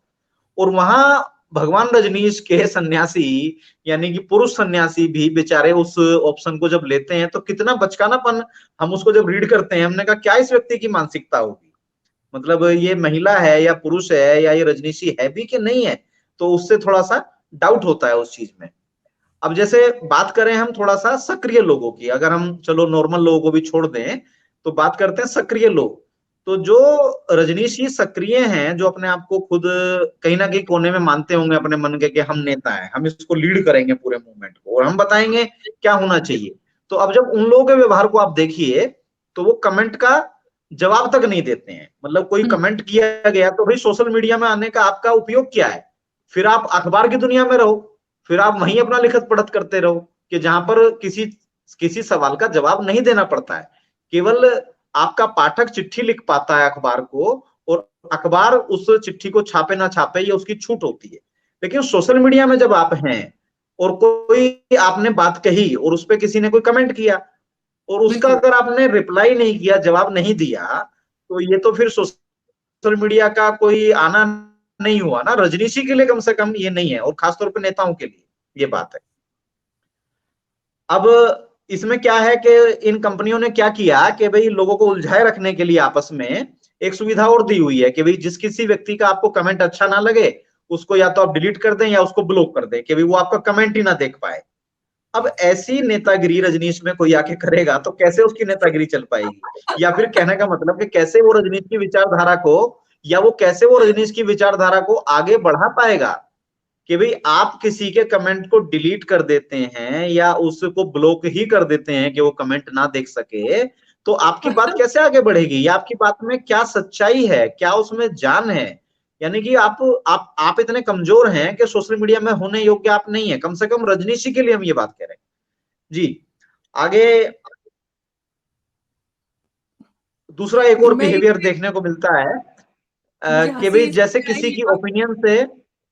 जी, जी जी माँ, स्वामी जी। मुझे यहाँ इसलिए आई कुछ कह रही हैं? कि जी, मैं ये कह रही हूँ कि मुझे यहाँ पे हँसी इसलिए आई कि काफ़ी लोग कमेंट ब्लॉक कर देते हैं या डिलीट कर देते हैं, जहाँ पे उनको वो विचारधारा पसंद नहीं आती। अभी आप सुनिए कि अगर आपको कोई मुँह पे सामने आके बात तो इस तरीके की नहीं कर सकता, लेकिन सोशल मीडिया का एक जो पर्दा है, इसमें लोग अपने विचार खुल के रख देते हैं कि भाई स्वामी जी आपने ये बात कही हमको अच्छी नहीं लगी, है ना?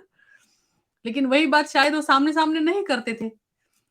तो ये जो ब्लॉक और जी, डिलीट और भी मतलब विचारों को अगले जो सामने से जो व्यक्ति आ रहा है, अपने विचार को प्रदर्शित कर रहा है, उसको आप किस तरीके से अंकुश कर रहे हो? उसके विचारों के ऊपर आप अंकुश लगाने की कोशिश कर रहे हो, जो एकदम फ्यूटाइल है क्योंकि वो तो लिखना चाहे तो कहीं पे भी जाके लिखेगा। तो ये ब्लॉक करना, डिलीट करना, ये जो सोशल मीडिया पे जो है हाँ, कोई बहुत ही अभद्र लैंग्वेज यूज़ कर रहा होगा, बिल्कुल कि आपकी इंसल्ट कर रहा है या गाली-गलौज कर रहा है, तो बात समझ में आती है। लेकिन वैचारिक विरोध को ब्लॉक करना या डिलीट करना, ये बिल्कुल मतलब एकदम बचकानी बात लगती है मुझे तो। खैर आपका शायद कनेक्शन फ्रीज़ हो गया है। अच्छा, आप दूसरे इससे आए हैं। जी, स्वामी जी। तो ये एक बहुत बचकानी-सी बात है कि अगर आप वैचारिक विरोध को अगर आप सह नहीं सकते तो आप ब्लॉक या डिलीट कर देते हैं। तो ये तो बिल्कुल बचकानी बात है। हाँ, जी, गाली-गलौज के मामले में समझ सकते हैं।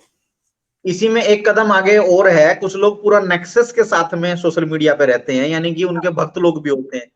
तो वो क्या करते हैं बेचारे कई बार कि वो अपने भक्तों को फिर उसके पीछे लगाएंगे कि जाओ तुम इसमें जरा देखो क्या तुम लिख सकते हो, क्या तुम कर सकते हो। एक दूसरे को फोन फान करने शुरू कर देते हैं।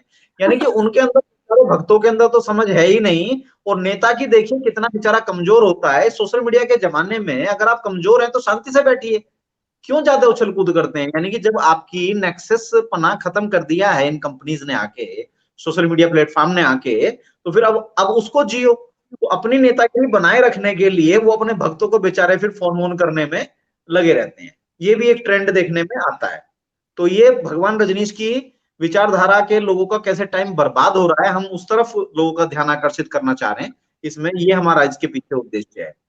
जी। एक चीज और होती है कि व्हाट्सएप पे या फेसबुक पे लोग अपना ब्लू टिक ही बंद करके रखेंगे और हुँ। सोचेंगे ये कि हम रजनीश के लोगों को पूरा ट्रांसपेरेंसी और एकदम मार्गदर्शन और वो सब कुछ सिखाएंगे। यानी कि जो एक नॉर्मल बात है कि आपने किसी को मैसेज भेजा तो दूसरे के पास पहुंच गया, ये पता चलने के लिए ब्लू टिक होना चाहिए। तो फिर अगर आप सक्रिय व्यक्ति हैं तो आपकी सक्रियता का क्यों किसी को पता नहीं चलना चाहिए? अगर आप पब्लिक फिगर बनना चाहते हैं तो कम से कम आप लोगों को अपने ब्लू टिक वगैरह सब ऑन करके रखने चाहिए। और अगर आप उसको ऑन नहीं रख पा रहे हैं तो अपने घर आराम कीजिए।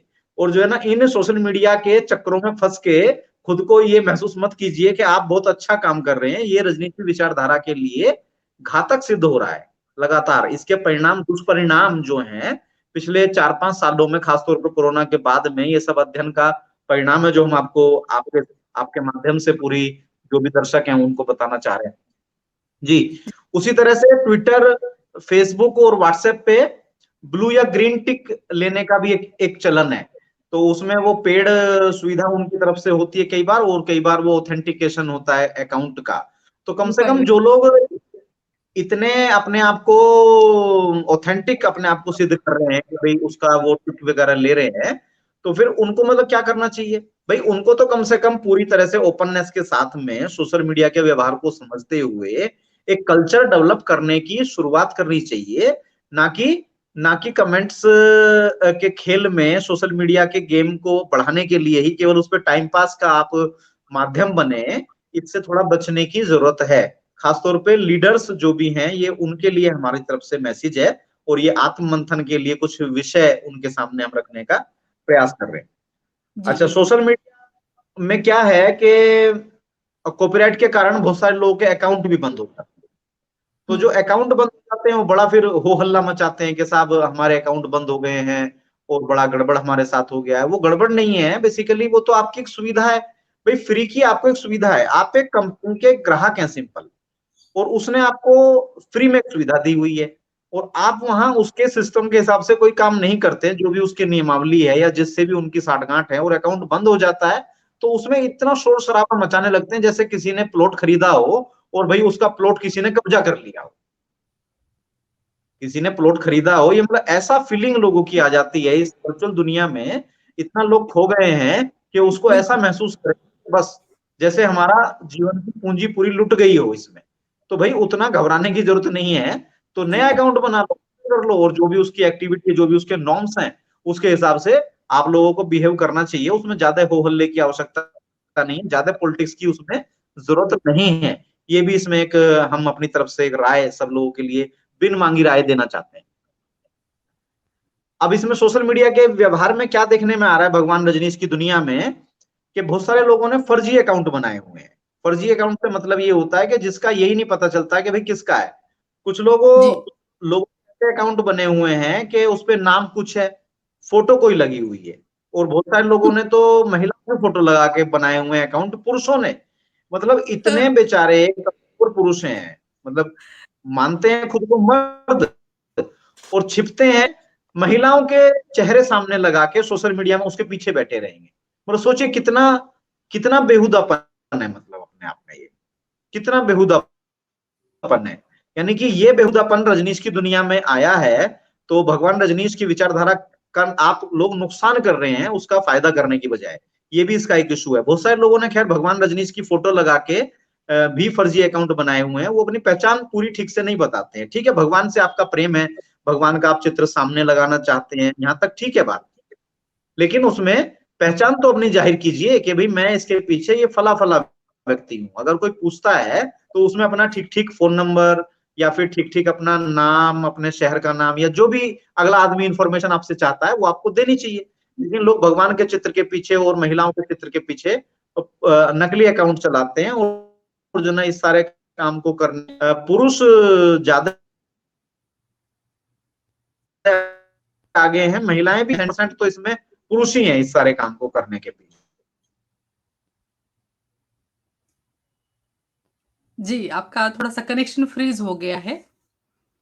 जो भी सन्यासी मित्र या भगवान के जो प्रेमी जन है और खास करके पुरुष जिन्होंने अपने प्रोफाइल पे महिला की फोटो लगा के रखी है, और ये तो मैं खुद महिला होके मुझे पता है कितनी सारी फ्रेंड रिक्वेस्ट आती है जिसमें महिला का चित्र रहता है, पीछे वो प्रोफाइल पुरुष का रहता है, और फिर उनको उनको एक तरीके का मुझे ऐसा लगता है उनकी सारी बातें देख के कि इनको एक टैबू रहता है अभी भी। इनको रजनीश नाम में रुचि तो है लेकिन पूर्णतः स्वीकार नहीं किया है भगवान को, तो इनको एक टैबू रहता है कि मैं बताऊं अगर मैं रजनीश को पढ़ता हूं तो समाज में मेरी मानहानि हो जाएगी या क्या हो जाएगा पता नहीं, किस डर में रहते हैं। तो इस चक्कर में ये लोग फर्जी आईडी बनाते हैं महिलाओं की फोटो लगा के। तो काफी मुझे भी पिछले 2 साल में स्वामी जी मैंने भी ये इतना अनुभव लिया कि मुझे अपना प्रोफाइल ब्लॉक करना पड़ा। तो जब आप ब्लॉक की बात कर रहे थे तो मुझे भी अपना प्रोफाइल प्रोटेक्टेड करना पड़ा, क्योंकि इतने फर्जी और कभी भी मतलब टाइम डिफरेंस समझ में नहीं आता, या जानबूझ के रात के 1 बजे 2 बजे कभी भी मैसेंजर में ऑडियो वीडियो कॉल आएंगे। तो अभी मैं भी देखती हूँ कि म्यूचुअल फ्रेंड्स है कोई, या म्यूचुअल फ्रेंड्स हो तो उसके बाद ही मैं रिक्वेस्ट एक्सेप्ट करती हूँ। तो ये काफी मतलब रजनीश में आके इस तरीके का जो बिहेवियर है, ये एक बहुत ही ओछा बिहेवियर है मुझे लगता है। इस मानसिकता से लोगों जी को बाहर तो इस तरह से लोग मतलब ज्यादा अकाउंट बना के सोचते हैं कि हम भगवान का काम आगे बढ़ा रहे हैं, उससे वास्तव में भगवान का काम आगे नहीं बढ़ रहा है। उससे सोशल मीडिया प्लेटफॉर्म की जो कंपनियां हैं केवल हम उनके बिजनेस को आगे बढ़ा रहे हैं, उस पर अपना टाइम लगा के और उसमें एक दूसरे को जाल में उलझाए रख कर, यानी कि इससे भगवान का कोई काम नहीं हो रहा है। जो लोग छुप के भी काम करना चाहते हैं तो हम उनको मैसेज ये देना चाहते हैं, उससे काम नहीं हो रहा है। अगर कुछ काम हो तो बढ़िया बात है, लेकिन काम हो नहीं रहा है। अच्छा, अभी क्या है कि सोशल मीडिया की दुनिया में कोई फैक्ट चेक की कोई व्यवस्था नहीं है, यानी कि कोई भी कोटेशन आप लिखिए और उस पे नीचे भगवान श्री रजनीश या फिर उसका ब्रांड नेम या फिर कोई भी भगवान की फोटो या कुछ भी चिपका दीजिए, तो वो ऐसा लगने लगता है कि ये शायद भगवान श्री रजनीश की बात है, लेकिन वो वैसा नहीं हो रहा है। तो उसके फैक्ट को चेक करने का कहीं कोई साधन नहीं है कि भाई ये एक लाइन कहाँ से उठ के आ गई, कौन से प्रवचन से आई है या क्या है, उसका यानी या कोई भी किसी सोर्स हम साधन लोगों को नहीं मिलता है। से कोई भी सोर्स नहीं मिलता है, यानी कि बहुत ही ज्यादा इन सोशल मीडिया के जमाने में हम लोगों को फर्जीवाड़ा भी झेलना पड़ रहा पड़ है। वो पहले बिल्कुल, भी झेलना पड़ता था, खैर जो मैगजीन के माध्यम से भी कई लोग फर्जीवाड़ा करते थे, जैसे कि हमने सुना है कि कुछ लोग लिख लिख के भेजते थे और जैसे OIF के एजेंट हम उनको प्यार से कहते हैं स्वामी चैतन्य कीर्ति को, वैसे अभी एक नया नाम भी उनका जोड़ा गया 8001 स्वामी चैतन्य कीर्ति। मतलब दूसरे के लेखों को अपने नाम से छापने की परंपरा भी उसमें रही है, मैगजीन्स के अंदर भी ये भी देखने सुनने में आया है। तो वो जी, पहले भी होता था, लेकिन सोशल मीडिया के जमाने में ये फर्जीवाड़ा बहुत बहुत बहुत ज्यादा बढ़ गया है। तो रजनीशियों को इससे सावधान रहने की आवश्यकता है, इस पूरे बिहेवियर से। तो इसमें केवल हम सारे मतलब करोड़ों लोग हम यहाँ आए हैं और हम इन पूरी कंपनियों के जो विज्ञापन का पूरा जाल है, चूंकि वो स्पॉन्सरशिप भी उसमें चलती है, जो एडवर्टीजमेंट का पैसा दे देता है, तो वो हम लोग उनके एड ही देखते रहते हैं। मतलब एडवर्टीजमेंट ही देखने में हम लोगों को मतलब बहुत एनर्जी सभी लोगों को लगानी पड़ती होगी। अगर हमारे करोड़ों भगवान के प्रेमी यहाँ मौजूद हैं, तो उन करोड़ों लोगों को वो कंपनी अपना पैसा कमाने के चक्कर में अरबों रुपए के एड जो है दिखाती हैं, और हम सब लोग उसको देखते भी हैं, और हम लोगों की मजबूरी है कि हम लोग उसमें देख उसको उसके मकड़ जाल में, विज्ञापन के मकड़ जाल में फंसते जाते हैं और नई नई चीजों में हम एंट्री भी करते चले जाते हैं। उसी की वजह से हम, बिल्कुल, उदाहरण के तो लिए कि हम 100 हुँ, मित्र होते हैं, तो वो 100 मैसेज उनके पास, अगर उन्होंने एक एक मैसेज डेवलप किया, तो वो 100 ही लोगों को 100 बार भेजते हैं, यानी कि हर मैसेज 100 बार हर एक व्यक्ति को पढ़ना पड़ता है। तो कितनी बिल्कुल, टाइम की वेस्टेज है, यानी कि एक मैसेज है केवल, वो आपको 100 बार देखना पड़ता है या डिलीट करना पड़ता है। ऑडियो और वीडियो और फोटोज कितनी सारी उसमें आपके पास बार बार घूम के वही वही चीज आती रहती है, और उसको हमको डिलीट और रिमूव और तमाम करने में कितना टाइम वेस्ट होता है। और लोग ऐसा समझते हैं कि 100 मैसेज आगे फॉरवर्ड करके copy, cut, paste, forward, comment और लाइक करके सोचते हैं कि भगवान का बहुत काम हो गया, आज हमने 3 घंटे बैठ के भगवान की बात को बहुत दुनिया में आगे तक बढ़ा दिया है। लेकिन वास्तव में वो एक व्यक्ति को भी, यानी कि एक व्यक्ति 3 घंटे में अपना अपना 3 घंटे का टाइम लगा के एक भी नए व्यक्ति को जोड़ नहीं पा रहा है भगवान से। तो ये इसमें बहुत हम लोगों के टाइम की बर्बादी हो रही है। और कुल मिला के इसका क्या परिणाम है, इससे हो क्या रहा है, इस सारे हम लोगों की टाइम की बर्बादी से आखिर में हो क्या रहा है कि कुल मिलाकर संवाद की जगह विवाद बढ़ रहा है, कंटिन्यू विवाद बढ़ रहा है, और सोशल मीडिया कंपनियों के मकड़ जाल में हम लोग फंसते जा रहे हैं। तो लास्ट में ये बात इसमें निकल के आती है कि संवाद की जगह विवाद हो गया है और मकड़ जाल में हम फंसते जा रहे हैं एडवर्टीजमेंट के। और अब प्रश्न आता है कि क्या बिना सोशल मीडिया के हम लोग रह पाएंगे? क्या भगवान श्री रजनीश के ये सब अवेयर लोग, बहुत सारे बुजुर्ग हैं जो किसी वर्किंग में भी नहीं है, तो सोचिए उनके तो कितने घंटे इसी पे चले जाते हैं कट पेस्ट फॉरवर्ड में, चूंकि कंटेंट डेवलप करना हर एक के बस का नहीं है, तो वो कट पेस्ट फॉरवर्ड में कितने घंटे उसमें लगाते हैं। तो क्या हम रजनीशी इसके बिना रह पाएंगे, ये एक सवाल है। और क्या भगवान श्री रजनीश की विचारधारा को हम बिना सोशल मीडिया के आगे बढ़ा पाएंगे, ये एक दूसरा सवाल है। तो दोनों सवालों का जवाब आता है कि बिना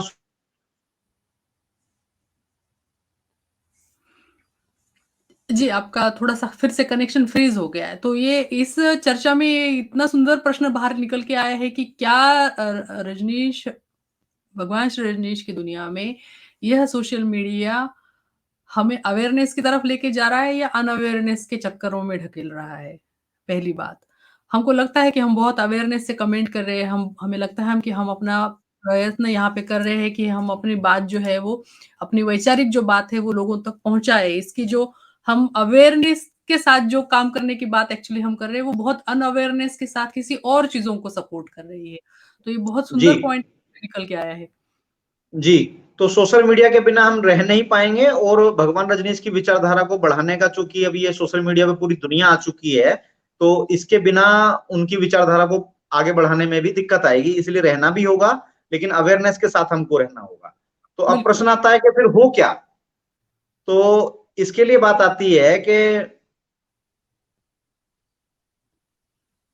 हम लोगों को खुद की दुनिया बनानी पड़ेगी, यानी कि ये वर्चुअल दुनिया, फिर वही बात आ जाती है जो पिछली वाली एपिसोड में भी हम लोगों ने बात कही कि हम लोगों को एक अपने ऐसे ऐप की जरूरत पड़ेगी जिसमें हम लोग अपने प्रॉपर बिहेवियर को तय करके उसमें कायदे से डायलॉग लोगों के साथ कर सके और हम इन कंपनियों के केवल निवाले ना बने, हम लोग अपने भगवान की विचारधारा को एक दूसरे के साथ डायलॉग करने का माध्यम बनाते हुए इस बात को ठीक से आगे बढ़ा सकें, उसमें फैक्ट चेक की भी सुविधा हो और उसमें जो भी आवश्यकताएं होंगी उन सबको हम लोगों को करना चाहिए और हम लोगों को आगे बढ़ने के लिए अपने अपने सोशल मीडिया प्लेटफॉर्म की जरूरत है, यानी कि यहाँ भी एक ऐप की जरूरत हम लोगों को है और शायद एक ही ऐप सारे काम कर सकता है, चाहे वो डोनेशन के मैटर को सोल्व करना हो, चाहे वो ट्रांसपेरेंसी के मैटर को सोल्व करना हो, चाहे ये रजनीशियों के जो करोड़ों घंटे की हम बात कर रहे हैं कि प्रतिदिन के हिसाब से जो करोड़ों घंटे हमारे वेस्ट हो रहे हैं कि हम लोग जाते तो हैं।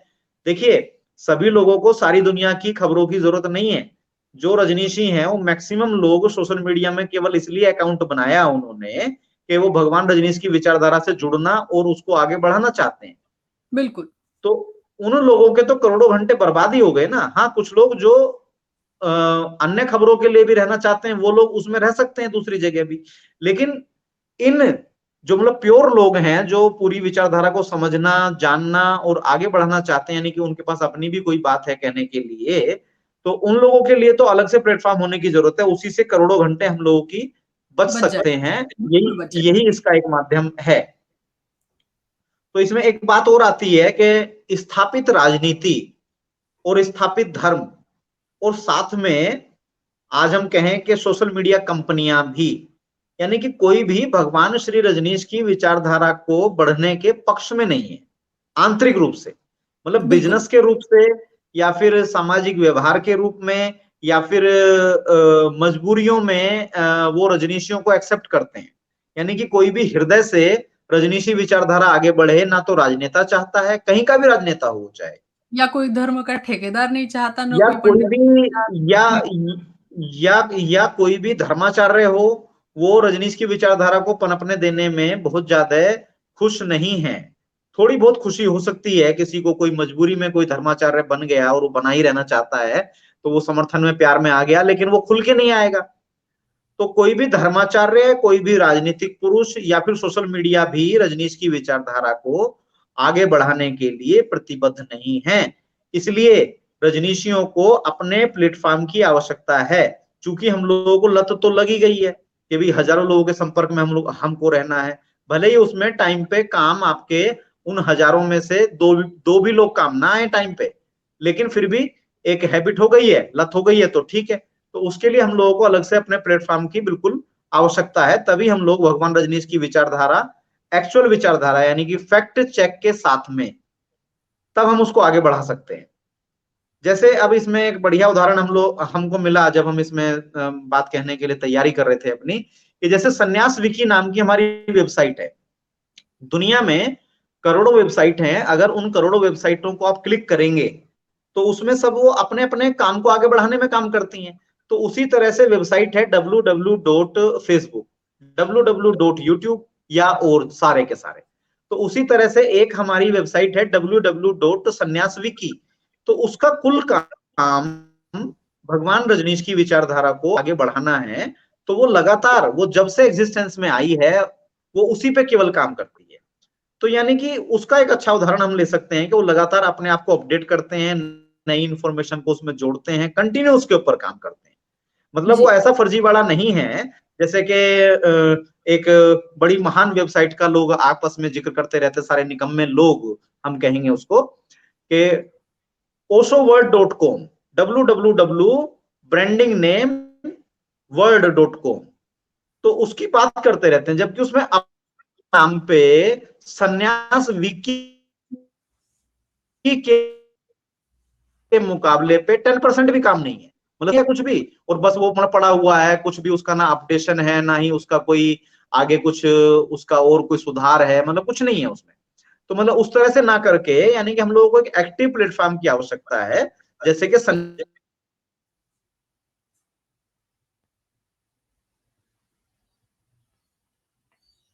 जी, लगता है स्वामी जी का कनेक्शन फिर से फ्रीज़ हो गया है। तो काफ़ी दर्शकों को अगर पता नहीं होगा, संन्यास विकी में बहुत सारी इन्फॉर्मेशन पहले से लेके संन्यास मूवमेंट को लेके भगवान के जीवन की इन्फॉर्मेशन, किस तरीके से ये भगवान की मूवमेंट जो थी वो विकसित हो गई, किस तरीके से ये इसने लोगों को गाइडेंस दिया, ये सब बातें वहाँ पे हुई। तो ये संन्यास विकी पे बहुत सारी इन्फॉर्मेशन है। बहुत सारे लोगों को ये बात पता नहीं होगी, क्योंकि हम ऐसे तो गूगल में जाके कुछ सर्च तब तक नहीं करते जब तक उसकी इन्फॉर्मेशन पता ना हो। और कभी-कभी फिर संन्यास विकी का नाम उसमें आ जाता है, लेकिन संन्यास विकी पे बहुत इन्फॉर्मेशन है और अच्छा जी रेफरेंस आपने दिया है स्वामी जी। जी जी, जी। तो मतलब संन्यास विकी जो है अपने आप को लगातार आगे बढ़ाता है, ठीक उसी तरह से हम लोगों को सोशल अपडेटेड है। मीडिया प्लेटफॉर्म की भी आवश्यकता है, और उससे हमारे करोड़ों प्रेमियों और सन्यासियों की जो जीवन ऊर्जा है वो बचाने में सहयोग हो सकता है। इस पर ना जाने कौन काम करेगा, कौन सोचेगा, हम तो इस पे काम कर ही रहे हैं, और सोच भी रहे हैं, और भविष्य में कुछ इसका जल्दी ही रिजल्ट भी आएगा। अब बहुत सुंदर। इसी सब बात को पूरा का पूरा करने के लिए एक हमको उदाहरण की भी आवश्यकता है। जैसे हमने पिछले दिनों क्या देखा कि सोशल मीडिया में आने से सभी को अपने बात कहने का तो मौका मिला, लेकिन हम एक मकड़ जाल में भी लगातार फंसते जा रहे हैं। और इसमें क्या हो रहा है कि बिना भरोसे के लोग जो हैं यानी कि जिनके ऊपर कोई भरोसा नहीं किया जा सकता, उनको भी अपनी बात कहने का मौका मिला है। और यहां आके सोशल मीडिया की वजह से जिनका जमीनी काम कोई भी नहीं है भगवान से संबंधित, मतलब वो भी यहाँ आके ऐसे बड़े बड़े सूरमा बन गए हैं जिसकी कोई हद नहीं है। मतलब जिनको एक एक कागज पे एक लेख लिखकर उसको जाके टाइप करा के, फिर करेक्शन करके, फिर उसको छपवा के, या फिर उसको किसी अखबार में छपवाने के लिए एक चिट्ठी भेजना जिसको बोलते हैं, मतलब उतना वो श्रम नहीं जो उठा सकता था।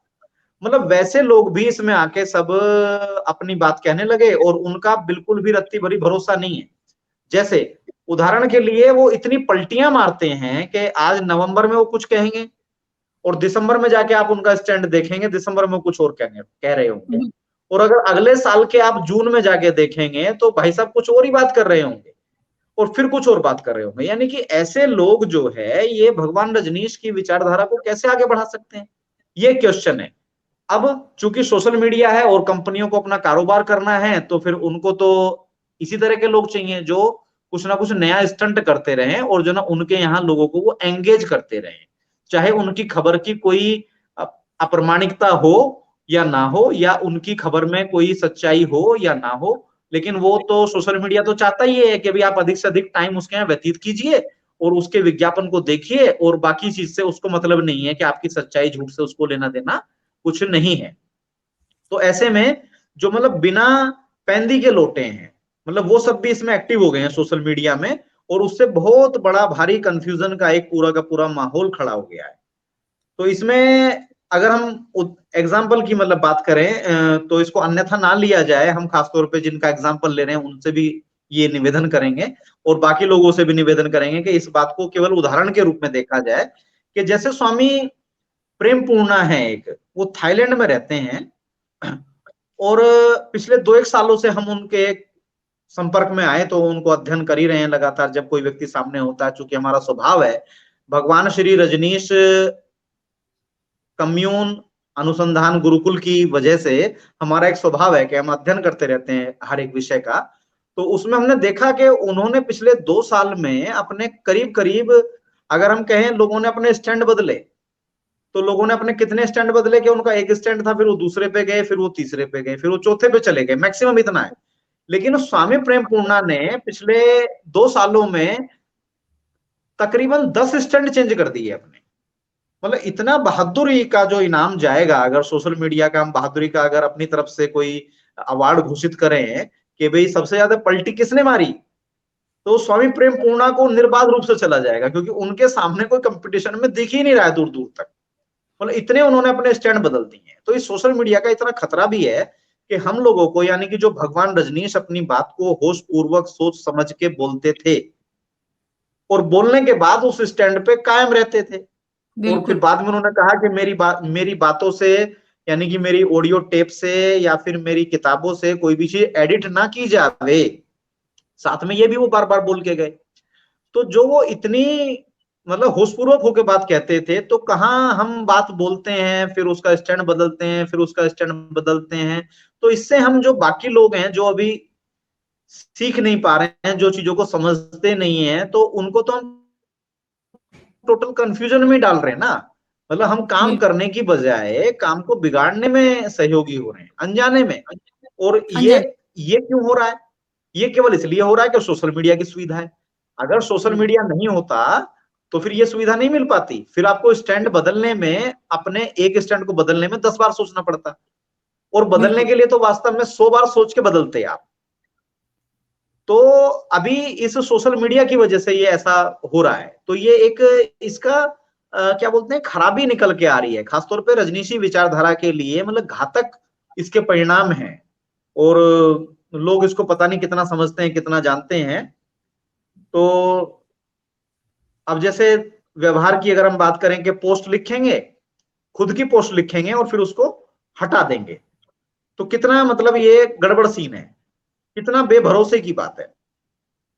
या कोई कमेंट करेगा तो उसके कमेंट को डिलीट कर देंगे, या आज वो किसी के पक्ष में है और वो किसी दूसरे के पक्ष में हो जाएंगे, और परसों तीसरे के पक्ष में हो जाएंगे। यानी कि आपको क्लियरिटी ही नहीं है।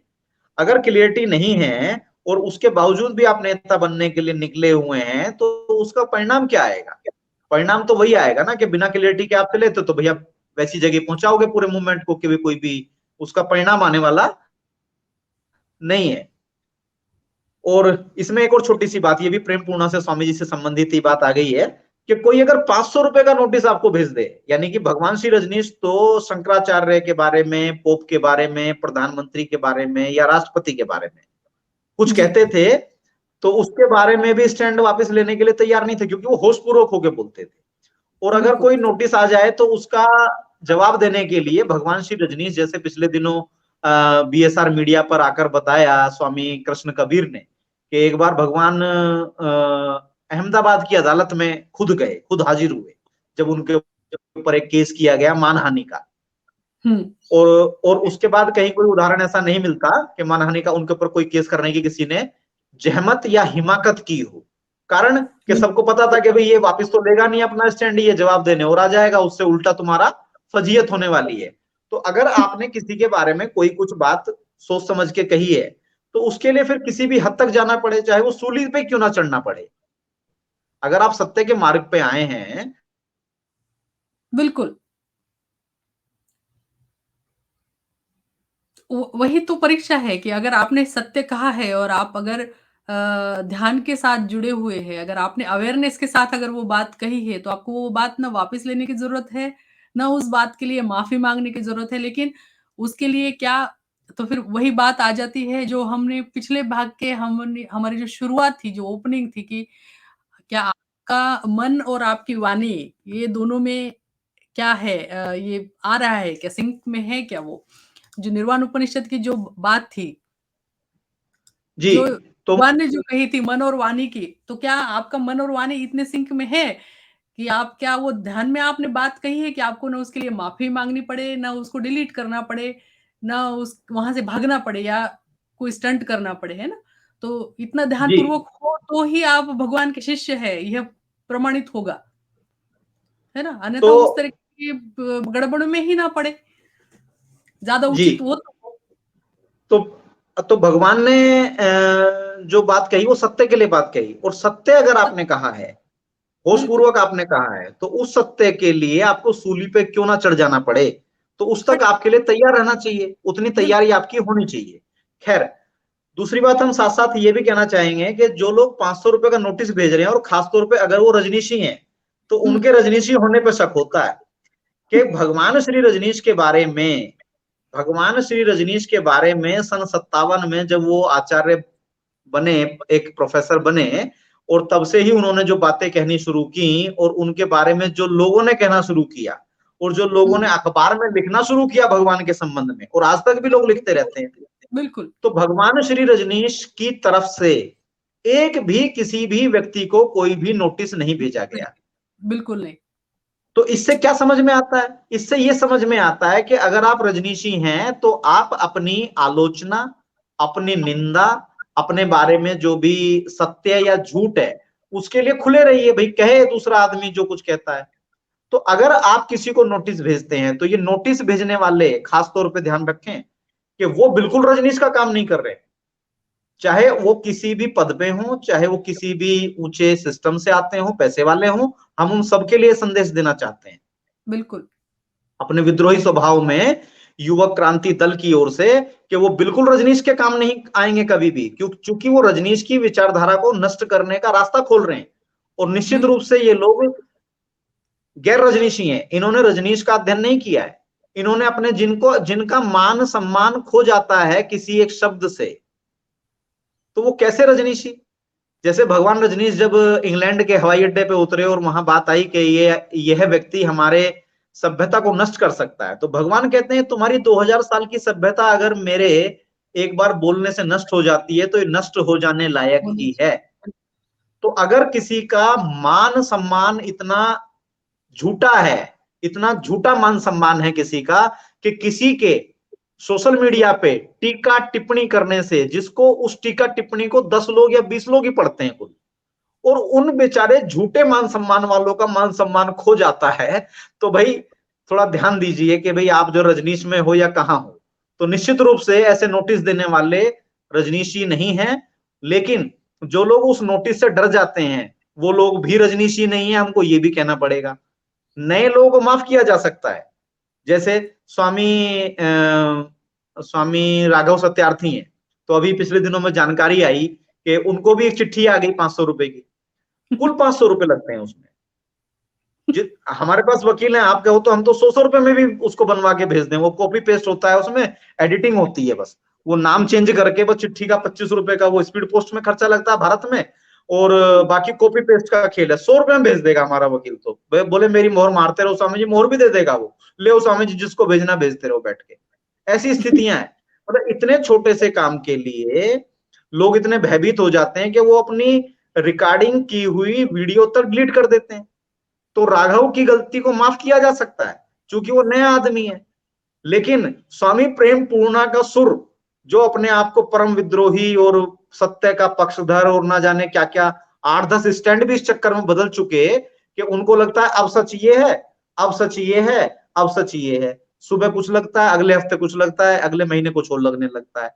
तो ऐसे स्टैंड वो बदलते जा रहे हैं अपने। खैर, ज्यादा चिंता की बात भी नहीं हो, फिर से अपना स्टैंड बदल लेंगे और फिर से विद्रोही स्वभाव में आएंगे, और सबके नाम लेके सबके साथ में बात करेंगे। तो वो जो 500 रुपए के नोटिस से डर गए हैं, उम्मीद है कि इस हमारी बातचीत को सुन के उनके अंदर मनोबल फिर से आएगा, और वो फिर से खड़े होंगे और सबके बारे में खरी खरी बातें करेंगे। जो उनका असली रूप है वो उसी में रहेंगे, तो अच्छा लगेगा। तो मान अपमान से ऊपर उठ के ही वो मतलब भगवान रजनीश की सक्रिय व्यवस्था के सदस्य हो सकते हैं। और अगर ऐसा कोई सोशल मीडिया हम लोग अपना बना पाते हैं, तो कम से कम उसमें जो नोटिस वाली जो प्रक्रिया रहेगी, ऐसे लोगों को बिल्कुल उससे दूर रखा जाए। और जो भी इतने कमजोर लोग हैं वो रजनीश में आए ही ना, उनको पहले सचेत किया जाए कि भाई यहाँ तो देखो खुली बातें होती हैं। जब भगवान रजनीश ने हजारों साल के बंद पड़े जो रहस्य थे, जो राज थे, उन तक को खोल दिया, और जो भी बड़े बड़े पदों पे बैठे हुए लोग थे,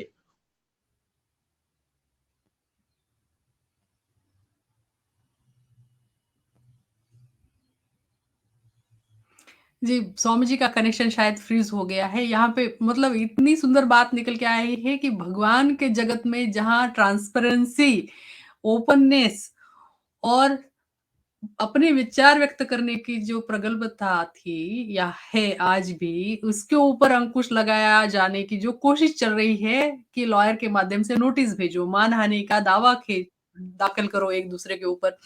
यह जो घातक बीमारी भगवान के जगत में जो आ रही है, ये बिल्कुल भी किसी भी तरीके से भगवान की विचारधारा के लक्षणों के साथ जुड़ती नहीं है। तो ये इस विचारधारा वाले लोग अपने सामाजिक जीवन में बने रहे।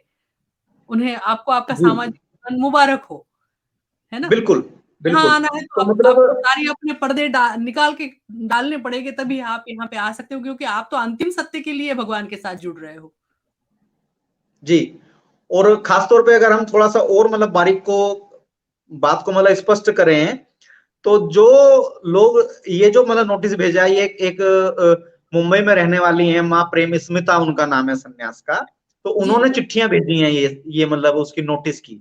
तो हम खास तौर पे मतलब ऐसी महिलाओं से कहना चाहते हैं कि जिनके मान-सम्मान इतने कमज़ोर हैं, वो कम से कम इस्लाम ग्रहण कर लें और जाके पर्दानशी होके मतलब बुर्के में रहें। उनको तो अपना चेहरा भी दिखाने की ज़रूरत नहीं है यहाँ पे।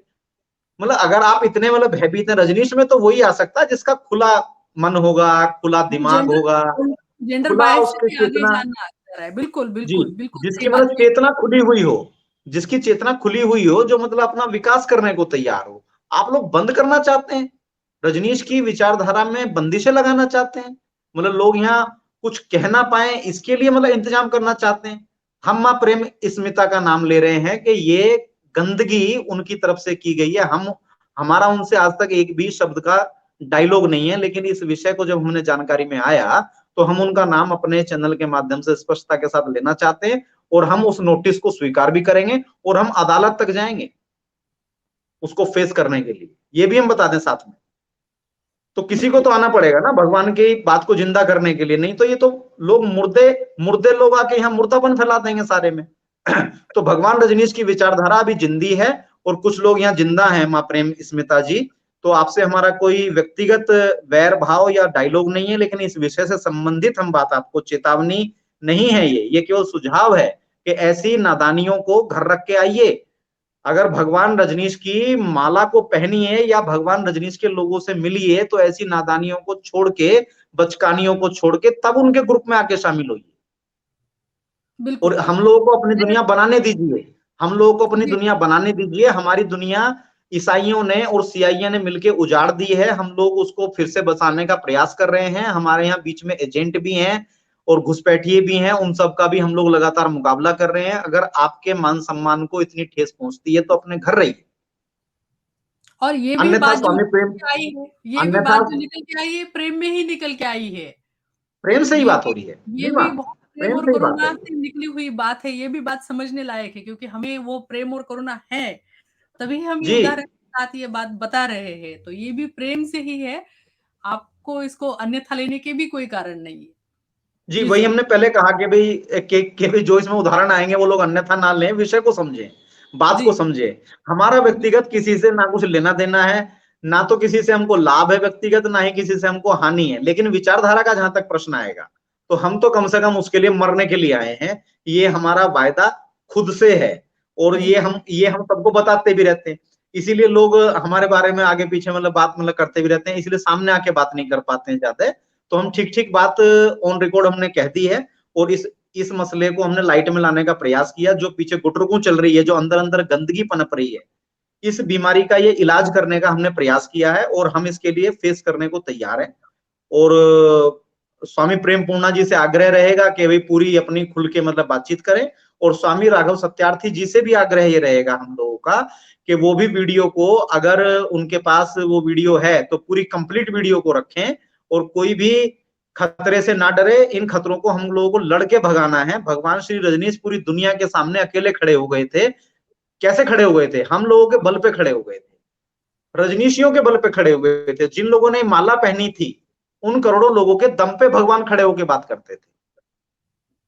तो हम लोगों को उस आग को, उस चिंगारी को जिंदा रखना है, ना कि उसको मार देना है।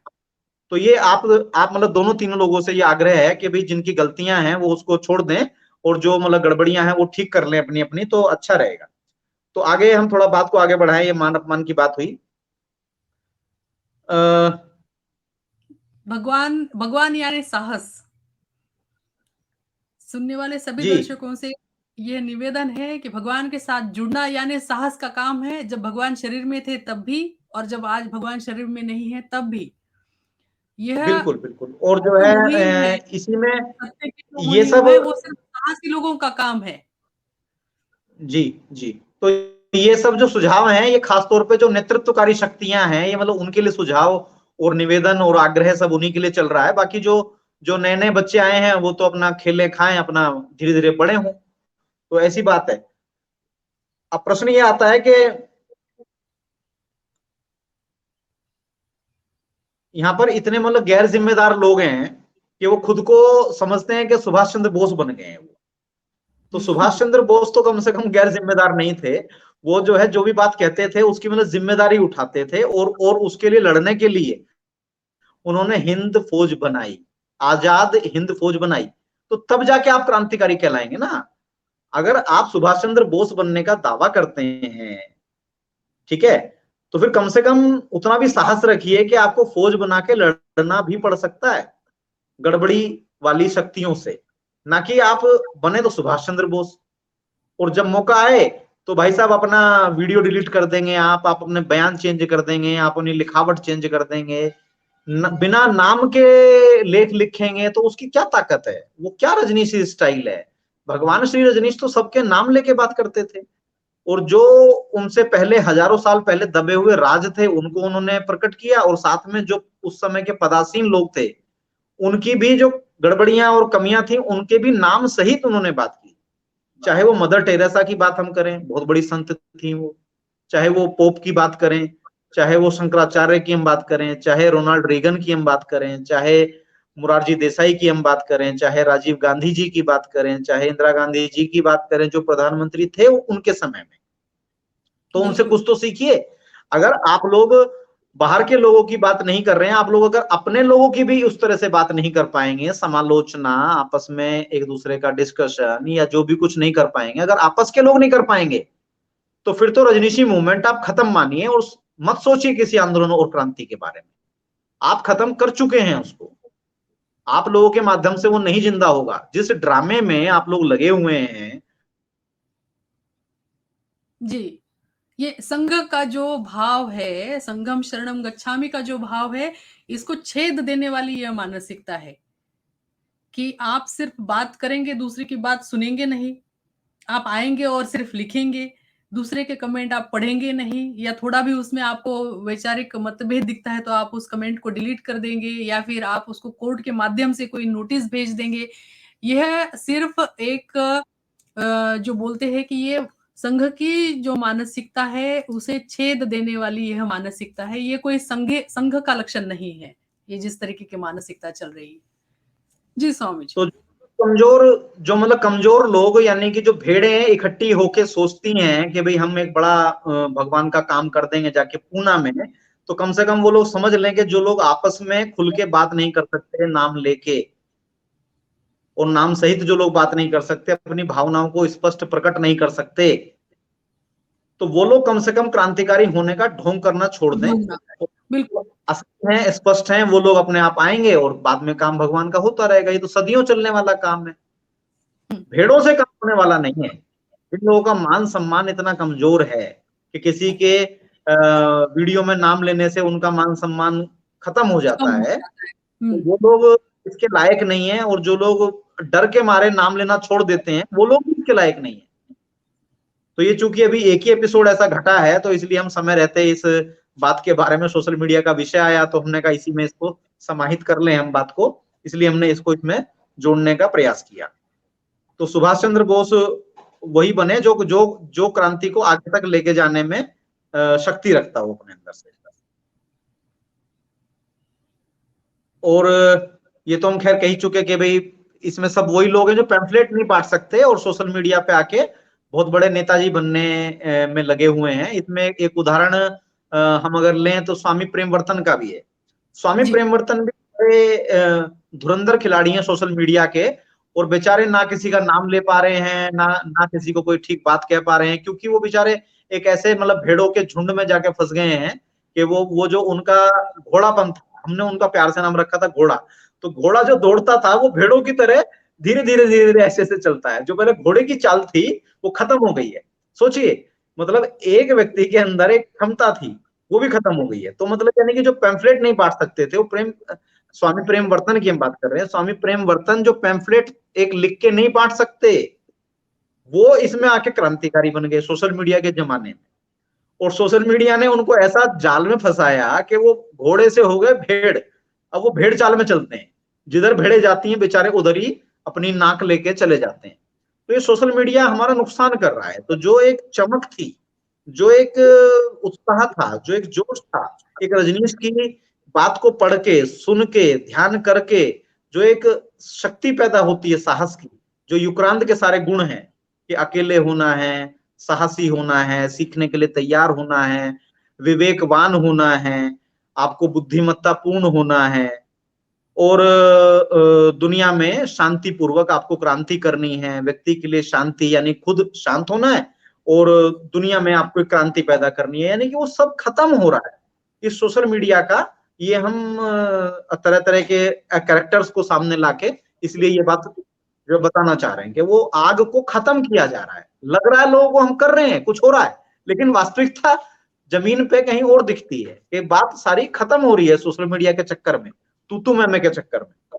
तो तू एक मैं बात मैं यहाँ जोड़ना चाहती हूँ स्वामी जी, क्योंकि विषय चल पड़ा है तो, कि ये जो सारे जो सन्यासी, जो प्रतिभावान सन्यासी है, जो सत्यवान सन्यासी थे, जो साहसी बन रहे थे और जो अपने साहस का सोशल मीडिया के माध्यम से प्रदर्शन भी कर रहे थे, इन सब लोगों को एक बहुत ही खतरनाक शब्द यहाँ पे दिया गया कि ओशो की गरिमा को समझिए और बात करिए। तो ये ओशो की गरिमा को समझिए और बात करिए के चक्कर में इन लोगों ने जो सच बोलने वाले लोगों का मुंह बंद करने की जो एक मुहिम चला के रखी है, उन सभी सन्यासियों ने जो अपना मुंह बंद करके बैठे हैं अभी, उन सभी सन्यासियों को मैं बताना चाहती हूँ कि ओशो की गरिमा यह थी कि वो ब्लैक को ब्लैक और व्हाइट को व्हाइट बोलते थे, है ना? कहीं कोई बीच में ग्रे नहीं जी रखा था उन, है ना? तो वो जो साहस था भगवान का, वह ओशो की गरिमा है। आप ये जो ओशो की गरिमा जी को ध्यान में रखते हुए अपना बिहेवियर रखिए, जी हर पुलिस से बात करते हुए ओशो की गरिमा का ध्यान। ओशो की गरिमा आपको कमिश्नर जब आश्रम में आया था भगवान के कमरे में, तो उसके सामने भगवान ने उसकी नोटिस फाड़ के फेंक दी थी और कमिश्नर भी शर्मिंदा होके चला गया था, क्योंकि उसको भी पता था कि वो जो काम कर रहा है वो अनलॉफुल है ना? तो ये ओशो की गरिमा को ध्यान में रखते हुए जो गंभीर वाले शब्द, हेवी शब्द, जैसे कि कोई पत्थर बांध रहा है आपके गले में और आपको डुबा रहा है, इस तरीके का ये जो ओशो की गरिमा, ये शब्द यूज कर करके जो लोगों को एक नेगेटिव हिप्नोटिज्म अभी सोशल मीडिया में भगवान की जगत में किया है पैदा, उन उन नेताओं से तो मेरी हाथ करबद्ध निवेदन है कि भाई आप अपने घर में रहिए। आपने जितना नुकसान किया है लोगों की मानसिकता का, जो भगवान ने जो लोगों की प्रतिभा जगाई थी, उस सब पे आपने पानी डाल दिया है। आप कृपया घर पे रहिए और लोगों को भटकाने का काम बंद कर दीजिए। आप जी अपनी गरिमा में जी घर में बैठे जी रहिए। आपकी गरिमा की वजह से बहुत जी नुकसान हो गया ऑलरेडी। जी। तो जहां तक ये मतलब गरिमा वाला कंसेप्ट की बात है, आपने तो नाम नहीं लिया, इसको इंट्रोड्यूस करने वाले हैं ओआईएफ एजेंट स्वामी चैतन्य कीर्ति। उनके ऊपर तो खैर अलग से एपिसोड करेंगे। और वो गरिमा के नाम पे पूरी क्रांति को कुचलने में लगे रहते हैं रात दिन। उनके पास चूंकि पूरी सुविधा है एजेंसी की तरफ से, उनके पास पूरे साधन है, उनकी पूरी अप्रोच है पूरी बात को फैलाने की और करने की और हर एक को कुचलने की। तो गरिमा के नाम पे वो अच्छे से कुचलते हैं। खैर, जी, स्वामी जी, लगता है आपका फिर से फ्रीज़ हो गया है कनेक्शन। ये जो सन्यासी जो है वो आपको आदरपूर्वक देखते हैं क्योंकि आप भगवान के साथ रहे हो, भगवान के साथ प्रेस का काम सँभाला है, तो इसलिए भी सन्यासी आपको आदरपूर्वक देखते हैं। लेकिन नेता, आदर, बुजुर्ग और अनुभव और इस सब का जो कॉम्बिनेशन है वो ज़रूरी नहीं है कि आप एक सक्सेसफुल लीडर बन सके। तो थोड़ा-सा आप वो भी ध्यान रखें कि कोई अगर आपके बारे में कोई कुछ बात नहीं कर रहा है या ओपनली आपको आके चैलेंज नहीं कर रहा है मीडिया में, तो उसका कारण ये है कि वो आपको रिस्पेक्टफुली भी देखता है। तो काफ़ी सन्यासी जो है चैतन्य कीर्ति जी को बहुत आदर के साथ भी देखते हैं। उनको पता है कि कुछ काम खामियां है, वो पीछे में बात कर लेंगे, लेकिन मीडिया में आके वो बात नहीं भी कर रहे हैं। तो आप में जो है वो जी, अच्छा हृदय। इसी सिलसिले में इन इन गैर जिम्मेदार और बेभरोसे के लोगों के लिए एक शेर हम पढ़ना चाहते हैं इसमें। जी सोनू जी। अ, अंजामे अंजामे इस सफर का क्या होगा, अंजामे इस सफर का क्या होगा, यहां तो लोग भी कांच के हैं और राह भी पथरीली है। अंजामे इस सफर का क्या होगा, यानी कि जो सोशल मीडिया है इसमें होगा क्या, अंजामे इस सफर का क्या होगा, यहां तो लोग भी कांच के हैं, यानी कि जैसे मां प्रेम स्मिता है कांच की बनी हुई है एकदम, जैसे किसी ने बस कांच में से सब कुछ उनका सब कुछ नष्ट कर दिया हो जो भी उनके पास था। मतलब ऐसे कांच के बने हुए लोग हैं, मतलब एक कंकड़ सहन नहीं कर पाते हैं जो। यहां तो लोग भी कांच के हैं और राह भी पथरीली है। राह पथरीली तो यही है कि भी रजनीश की माला पहनोगे तो भैया पत्थर पड़ेंगे और पत्थरों पे चलना है, ऐसा मान के चलिए। और वो बिल्कुल। समय जब यहाँ सुख शांति अमन चैन होगा वो 50-100 साल बाद आने वाला है। अभी तो 2-3 जनरेशन इसी में पत्थरों की लड़ाई में ही जाएगी, आपस में पत्थर मारने में, पत्थर कैच करने में और पत्थरों को संभाल के रखने में। जैसे हमको कोई पत्थर मारता हम तो संभाल के रख लेते हैं, कैच करके रख लेते हैं, और फिर समय आने पे उन्हीं पत्थरों को वापस फेंक देते हैं। तो हम तो भैया पत्थरों की लड़ाई से लड़ने आए। तो कांच के बन के यहाँ काम नहीं चलने वाला है। यहाँ पर सोशल मीडिया के जमाने में इस वहम से निकलिए कि यहाँ पर आप पत्थर खाने के लिए तैयार रहिए और मजबूत बनिए, थोड़े से रजनीशी बनिए। अगर आप रजनीशी नहीं है तो शांति से बैठ के तमाशा देखिए, बस बीच में अपनी नाक मत घुसाइए।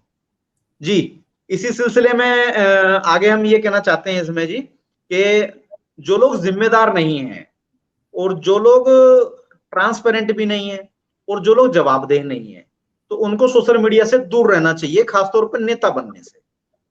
खासतौर पर नेता बनने से, किसी भी प्रकार के वो नेता हो सकते हैं, तो उनको नेता बनने का यहाँ कोई अधिकार नहीं है और वो बन नहीं पाएंगे।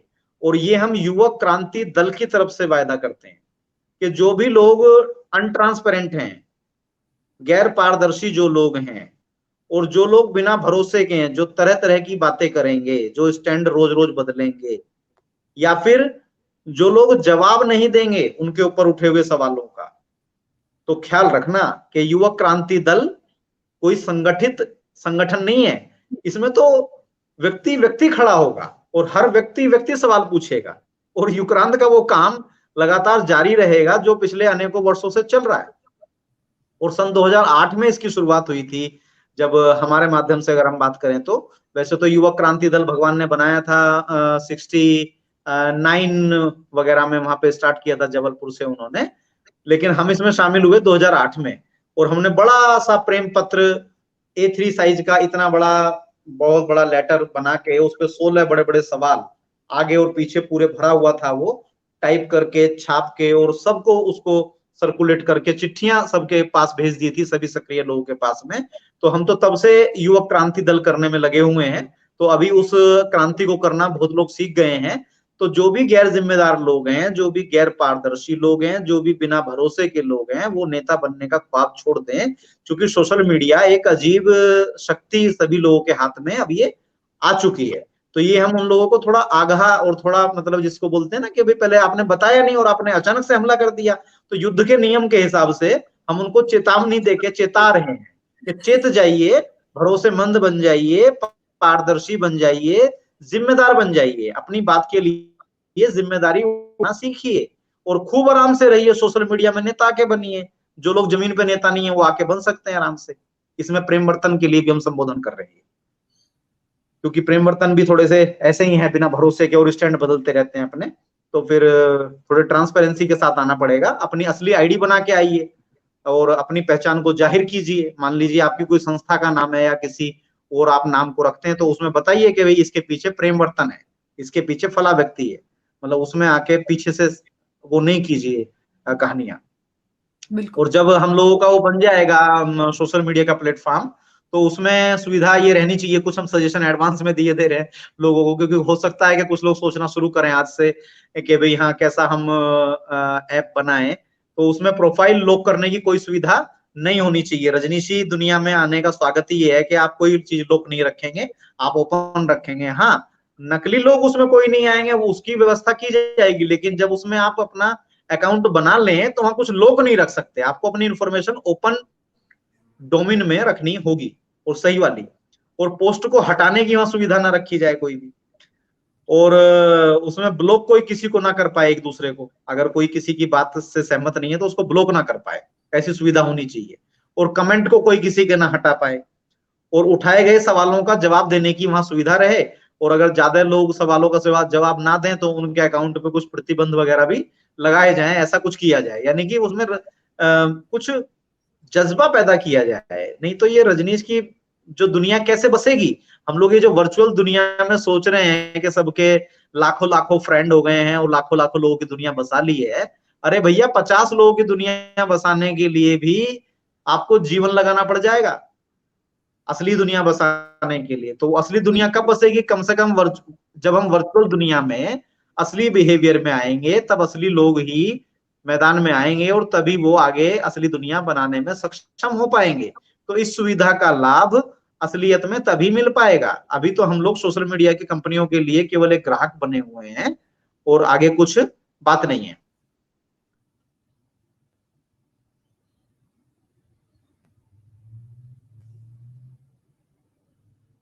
स्वामी जी का कनेक्शन यहाँ पे फ्रीज हो गया है शायद फिर से। तो बहुत अच्छा एक प्रस्ताव फिर से यहाँ निकल के आया है कि अपना सोशल मीडिया होना चाहिए, और जहाँ पे अपनी विचारधारा के साथ, अपने नियमों के साथ हम अपने या नियम या अनियम जिसे हम बोले उसके साथ वो सोशल मीडिया प्लेटफॉर्म हो, और जहाँ पे हम सारे हम विचारी जो लोग हैं वो वहाँ आए और वहाँ पे ओपनली और ट्रांसपेरेंटली सब चीजों पे डिस्कशन करें। जी स्वामी जी।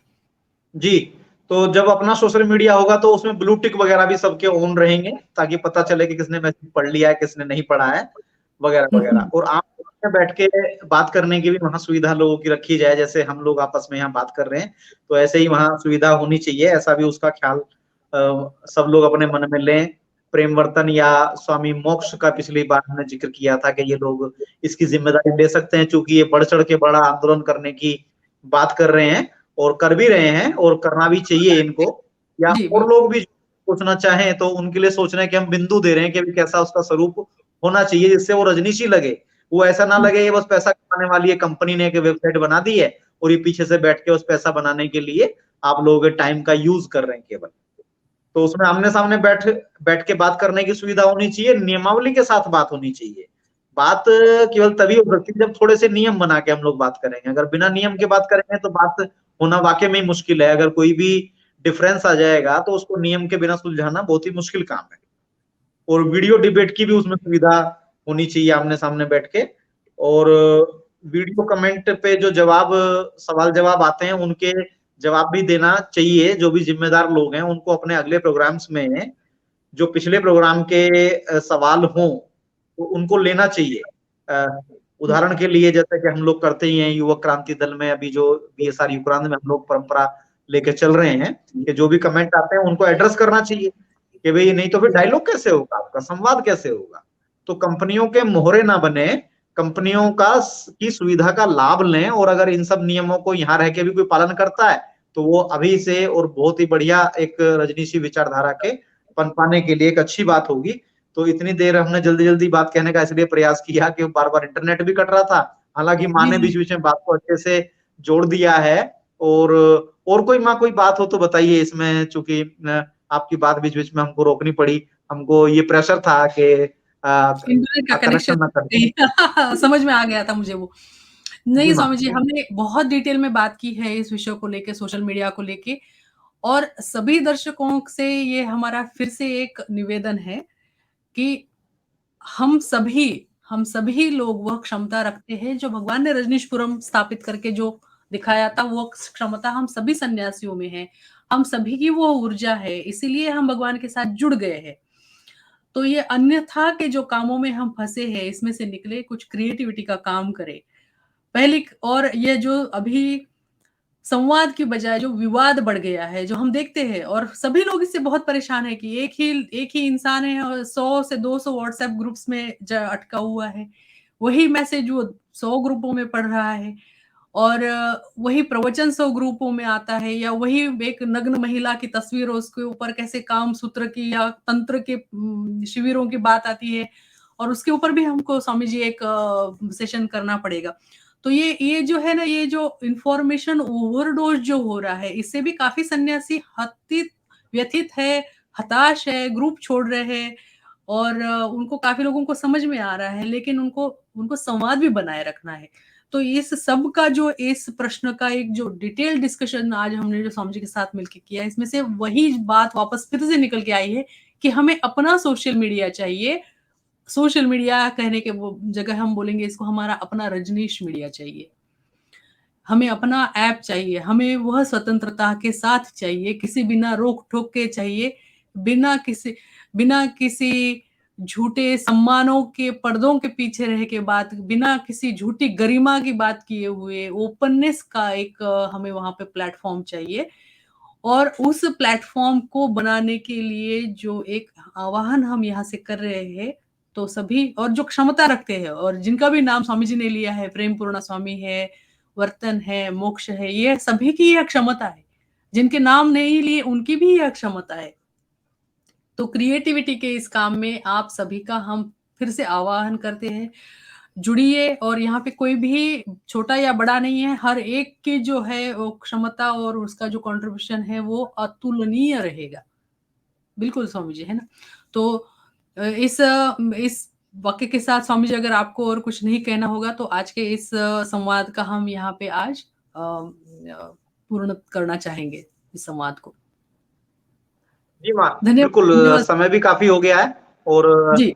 ये 2 एपिसोड का 1 एपिसोड है, तो लोगों के लिए निश्चित रूप से थोड़ा हेवी डोज है, पर अच्छा है, पूरी बात इसमें आती है, उसके बिना नहीं चलेगी बात। क्योंकि हमारा उद्देश्य केवल दिखना नहीं है, हमारा उद्देश्य कुछ विषय पे काम करना है, तो इसलिए थोड़ा लंबा हो जाता है, तो लोग धैर्यपूर्वक इसको देखें, पूरी बात को समझें और अपने कमेंट अपने नाम, संन्यास के नाम और शहर के नाम के साथ में अगर लिखेंगे, तो हम लोगों को बात करने में, डायलॉग करने में आगे सुविधा होगी।